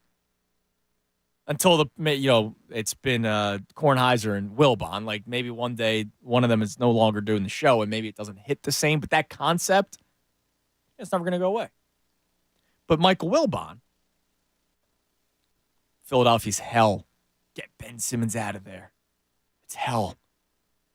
Has he once, man, maybe I was wrong about Philadelphia with the Ben Simmons situation. Maybe Ben Simmons has a problem of his own. How come I've never heard that sort of an apology? And how come I've never heard some sort of an apology to LeBron James's point about Joel Embiid? There are people that are out there that say that he's soft and that he's fragile and complain when he takes off a game or misses a game. Not takes off a game. It's not like he took a vacation day. He misses the game because of injury. And a lot of you scoundrels out there who wouldn't celebrate the 70-point performance because it's just a game in January, get upset when he doesn't play a game in January, and then he goes out there, feels the need to play, and gets more injured. And now we're upset that he's injury-prone. I thank LeBron James for saying that. Now, do you have this Kendrick Perkins audio? I meant to get to this yesterday, right around this time, and I forgot to get to it. So Kendrick Perkins, now, he didn't apologize, but he's one of those guys that LeBron's kind of talking about. So Kendrick Perkins, I don't have the exact quote, but after the Nuggets game when he didn't play, he basically said he's got to put on his big boy pants and play.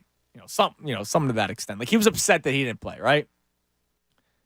And then the injury happens against Kuminga and the Warriors, and this is what he has to say. If I'm the 76ers, I'll shut Joel Embiid down for this season. Seriously. But hear me out. The rest of the regular season? Yeah, the rest of the year. Really? Because for the simple fact, this is going to continue to get worse. He's not going to come back and be pain-free. right? We saw last year what happened in the postseason, for example. James Harden had to have that explosive, I believe what it was, a game 1 in Boston, no Joel Embiid. Like, you want him to have an opportunity to heal up. And then you go into next season, you re-sign Tyrese Maxey, you search the market because you got so much cap space, and now you get a healthier Joel Embiid for the long haul. Because for Ramona to say it hurt, he couldn't even jump before this injury that happened last night, like, that is a major concern. It is irresponsible to just say he should not play the rest of the year, including the playoffs. If he needs surgery and, like, he's done for the year, he's done for the year, right? Plain and simple. If this is one of those injuries that he can play through, he will deal with pain. He plays through it. But because there's still so much time, we talked about, there's 10 weeks left till the playoffs. You have time. Maybe give him 6 weeks off, even if it's a 3 to 4 week injury. Or maybe give him a full 2 months off. To his point, be careful with them, right? Because you're only going to go as far as Joel Embiid can go. But you don't just go out on your talk show and say, sit him the rest of the year. That's crazy talk. I saw you doing the windy fingers in the air. What is going on in Philadelphia? What? No. It wasn't even the windy. It was just I need to get in on this. Oh, okay, please. Please. To just, what are we doing? I don't know, dude. I don't know. Like, I understand that, they got to say things. I get it. But, like, that's we have to say things? Listen, I'm not sitting here saying I bat 1,000. I operate probably closer to the, old baseball cliche, 3 out of 10 Hall of Fame. I'm not saying I am tremendous in everything. You're above the Mendoza line. Yeah, I'm not saying everything I say comes out intelligent and but that thought right there, that thought process of all right, well, you re-up Maxey in the offseason. You use your cap space because you just use the cap space. I remember the cap space. You just use the cap space. What will the cap space bring you? Well, you just use it. You use it. It's money. It's just fun. It'll just figure its way out. You'll end up with the roster that's good enough to do something next year. And by the way, he's got to get through all of next year healthy. Like, he'll be nice and rested up and healthy for next year. Yeah, he'll be then fine he'll for take next the year. court. Yeah. And then, that could happen. Just to throw that out there, just to say it, it's irresponsible. You can't just say something like that. If you want to say, you know what, I don't think they have the team around him to go about doing it this season. I think they should be extra cautious with him moving the rest of the way. Yeah, which is why I keep on saying if it's a 3 to 4 week injury, keep him out for 6. But just shut him down. Shut him down for the year. By the way, punt away this season. Like you said, this is the same guy that days earlier was ripping him for not playing against the Nuggets. And now it's irresponsible to play him at all the rest of the year. It's amazing. All right. We'll get back to the phones in a second. More talk on Joel Embiid. But there's an article from Jake Fisher earlier today about, trade candidates. Obviously, he's all about part of the slop report, which is great. One of the players that you would like doesn't seem to be available, or this is just a way to try to increase trade value. That's also an opinion. That's an opportunity. From Jake Fisher, it's become clear that Atlanta values 6th Man of the Year candidate Bogdan Bogdanovic as highly as any player on its roster not named Trae Young and Jalen Johnson, according to league sources. So your Bogdan Bogdanovic dream that you started talking about yesterday seems to be coming to an end, unless this could just be their way of trying to be like, look how high we think of him. Pay up. Which that could be a play, too. Wow. I was already planning Battle of the Bogdanovic content for next week. I'm all Bojan'd up, man. Give me Bojan Bogdanovic if he's available. I don't know. The Pistons are weird, man. They've been talking about trading for Tobias Harris. They were going to trade Cade Cunningham for Zach LaVine. Whatever's coming out of Detroit has been so strange to me. Yeah, I mean, they're a wild franchise. And at one point, Bojan Bogdanovic was basically taken off the board, which I still can't believe. Dealing with the last 24 hours. Now it's all coming back. It's getting worse and worse. Is an Oriole, which is really, Corbin Burns is not a Philly. Yeah, no, that's the bigger thing. Although I did see, and let me see if I can find the tweet again because it popped up randomly. I'll filibuster for you. I'm just really upset about the Bogdanovich. I found it already. Okay. Rob Friedman put this out. This is from FanDuel. This is how good Corbin Burns is, by the way, for the Orioles. Their odds have changed drastically. Win total went up from 88.5 to 91.5, which could be good enough to win that division again. By the way, they won, 100 on the dot last year? 101? All right, so they reached 100 wins last year. To win the division, this is a jump. Plus 360 to plus 220 to win the AL East. Now, I know the Red Sox aren't, what they were 10, 15, 20 years ago. The Yankees are still always going to be in it. It's just there's always stink to them where they fall apart. The Blue Jays were completely a disappointment last season. So, it could be the Orioles' division to lose to win the pennant. This is to win the pennant, man. They go up from plus 900 to plus 550. That's a huge jump because we know how important pitching is. And then to win the World Series, they went up from plus 1,900 to plus 1,200, all with the addition of one player. Their odds didn't, get worse because they traded away 2 prospects. No, it didn't. No. And I don't imagine the Brewers got better. Proven versus unknown all the time. All right, let's go to the phone. Let's go to Tom in Alabama. What's up, Tom? Yo, man. How you doing? What's going on, Tommy? Ray, how are you? I'm doing great, Tom. How are you? Where we go? I see that you want to try to lift the spirits about the big man. Please, because I need it. Yeah, we got to rally the troops a little bit. I think the Sixers are only a player or two away, honestly. And, this rest might do them good. It might be a blessing in disguise. Hopefully it's not a tear or anything. But, I think what Embiid needs to do during this time is lose about 15 pounds. I think it would make a lot of difference, man, because he's a big guy. Embiid? Yeah. Dude, he's. I don't think he has any body fat on him, dude. Believe me, he does. He's got a little bit, his stamina isn't what it should be, and this is a perfect chance to keep it up right here. That's what I think, but, I don't know. He's an athletic freak, dude. Like, the whole, he's got to lose weight thing. I don't know why people still bring that up. Maybe at the beginning of his career, but not anymore, Tommy. I mean, the guy's in ridiculous shape. I don't know if his diet's as good as he should be, honestly. Hey, real quick. Have you eaten dinner with him? No, not lately. I haven't. Oh, not lately. Hey, one of my friends there that does what you do for a living, off the record, told me, and he's pretty credible, that the Knicks are trying like hell to put a deal together with the Lakers for LeBron. They've offered. Oh, is that right? Yeah, you got sources. Maybe. So the Knicks are going to go after LeBron. Yes, sir. Man, that should be. I don't know who are the Sixers looking right now. If they fall off here without him, where they get to, they fall to 6th or 7th, right? Mm-hmm. Yeah.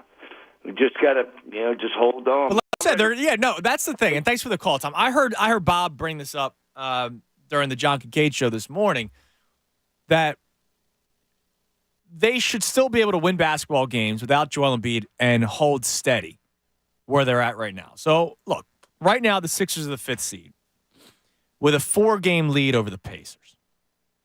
The Sixers, we're not going to do W's and L's. Don't worry.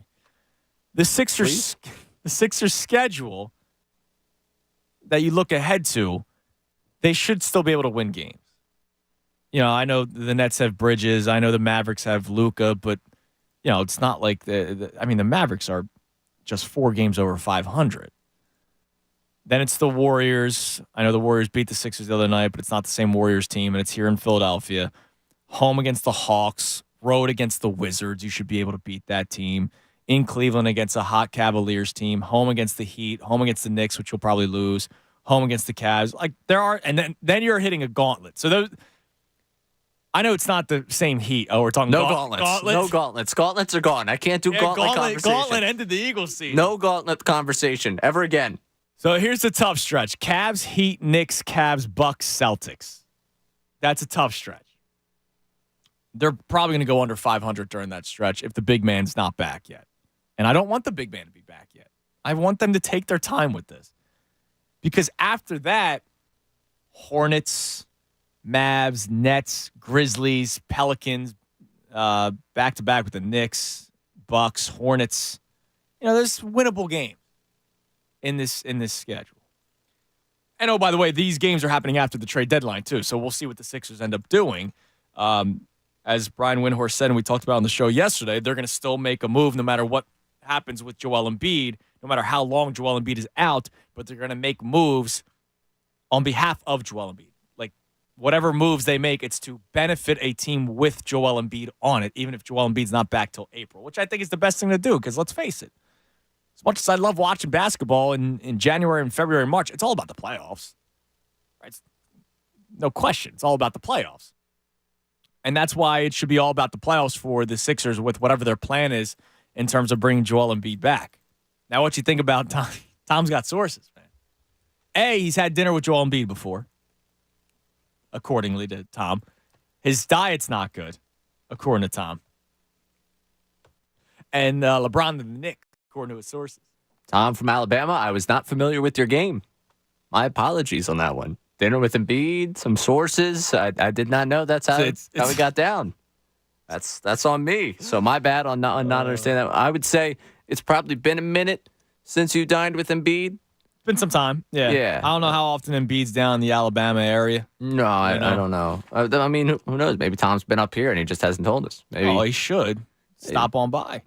Maybe he doesn't like us. Maybe that's it. I think he likes us. I think we talk to him pretty often enough. By the way, I told you, not one single caller from Punxsutawney. That's not. Listen, you know the percentages on the listening audience versus the callers. They could be shy. Yeah, but if I'm from Punxsutawney and I'm listening to a radio station that says, I don't think we'd get a caller from Punxsutawney, I would probably call in. Oh, wow. You're just so bold. Look at you. You're just so outgoing. What if someone's an introvert, man? What if someone's tired? You know how long they probably stood out there waiting for Phil to see his shadow, not see his shadow? Just totally insensitive to our Punxsutawney audience. I'm just saying, I haven't heard. I don't know why we take Punxsutawney Phil as if like he's one of ours. He's Pittsburgh. He's a Steelers fan, dude. Is he? Like Punxsutawney Phil is wearing a Jerome Bettis jersey. Are you sure? During the offseason. Are you sure? Are you positive? Because the story I remember is that the Punxsutawney Phil family was originally from this area, moved out there, and remained core Philadelphia fans throughout the generations. How do you know that?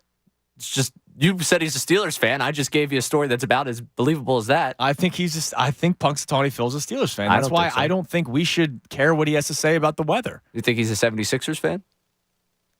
Maybe. Maybe just because it's Philadelphia, it's cool, it's different. It's part of the state. What if this Punxsutawney Phil didn't like his dad, and he was like, you know what, I'm going to rebel. I'm going to become a fan of Philadelphia. Then he'll be a Cowboys fan. That's how that works. Cowboys was too stereotypical for him. Okay, you don't know. You ever met Phil? You ever have dinner with Phil? No. Yeah, I don't need to. Did you ever end up putting out that poll? No. I'm extremely disappointed. No, this has not been a banner day for me. I'm extremely. You know what?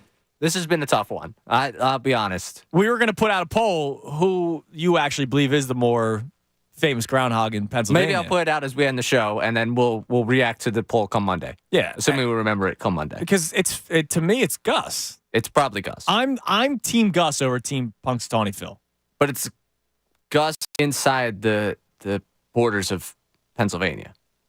Yeah. All right. So who's the most famous Pennsylvania groundhog? To me, well, Gus. But if you're a groundhog that's Pennsylvanian, I mean, listen, I'm all for Phil only shows up one day a year. Okay, this is his Super Bowl. This is it. Okay, he doesn't do it for you the other 365 days of the year the way that Gus does. The problem is Gus isn't getting those commercials played outside of Pennsylvania.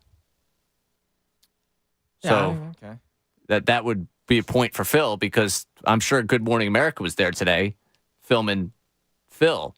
Gus gets no Good Morning America love. No, he doesn't. I know. I understand that. It's disappointing. So now that I'm thinking about, not that I believe LeBron and the Knicks even the slightest bit. No, but it's pretty great. But I'm thinking about the Knicks. And dude, Jalen Brunson. Can I tell you? Never saw this coming. What this guy's doing with the Knicks. Drops 40 points last night. Gets named to his first All-Star team. Did you see the post-game interview on the court? So people getting excited about starts it. breaking down in tears. Like, it was awesome, right? And I know as Temple Owls, we're not the biggest fans of the Brunson family because he was supposed to come to Temple and then instead went to Villanova. May have worked out for him, for all we know. Dude's averaging 27 and 6 a game. I remember when the Mavericks gave him that contract. He got like $80 million? I no idea what they were doing. I thought it was completely ridiculous. And this guy goes on and has just been tremendous with the Knicks. Or sorry, he signed the big deal with the Knicks 2 years ago. Yeah. He's been tremendous. I like, to me, it's one of these, like, I'm happy for the kid, local guy, right? Right. Just I couldn't believe it. Local to Villanova. Yeah, but hey, listen. He's from East Brunswick, Jersey guy. Yeah, I got you. Listen. He's doing well. He's having. I mean, it's funny that Villanova squad, all them up there doing their thing, and just across town they got bridges there. Like it's like all of Nova just went up to New York. Is Nova a New York school? 610-632. It's not a Philadelphia school. Speaking of New York, the Mets. Man, we are going trip down memory lane today. So the Braves signed Ken 100 Miles Giles earlier today. That's true. To a minor league deal. The Mets just signed somebody, former Philly reliever, who I liked a lot, but he just wasn't all that great here. And then ended up going on and having a couple of very good seasons in other locations. Actually, he was all right here. Jake Diekman just signed with the New York Mets. Wow. So, a couple of things. One, can't believe he's going to be 37 this year. He started pitching with the Phillies when he was 25. He actually was all right his first 3 years. 2013 season. Yeah, 2013, he had a 2.58 ERA in 45 games. 3.8 ERA in 73 games the next year, but then it ballooned to 5. And then he goes to Texas. And was that the Spencer Howard Cole trade? No, he was part of the Cole crew, right? That's right. He's part of the Cole Hamels crew. Yeah. Who does the Phillies get back for that? Alfaro. Oh, yeah. Williams. Oh, my God.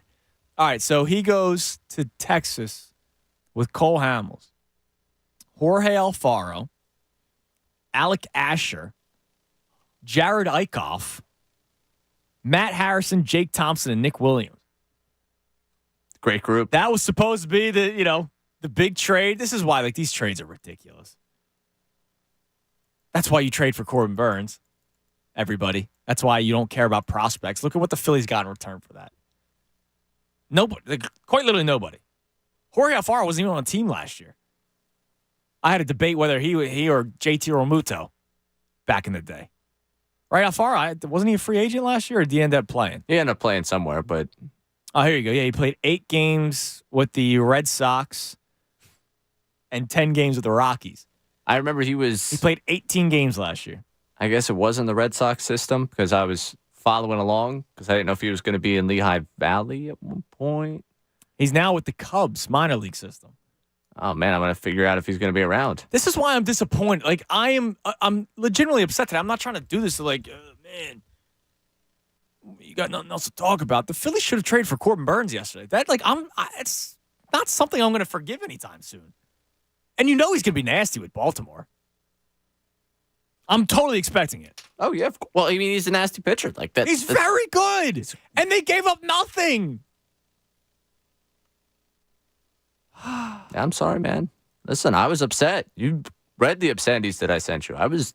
Yeah, Ray was not happy in the response. No. Ray.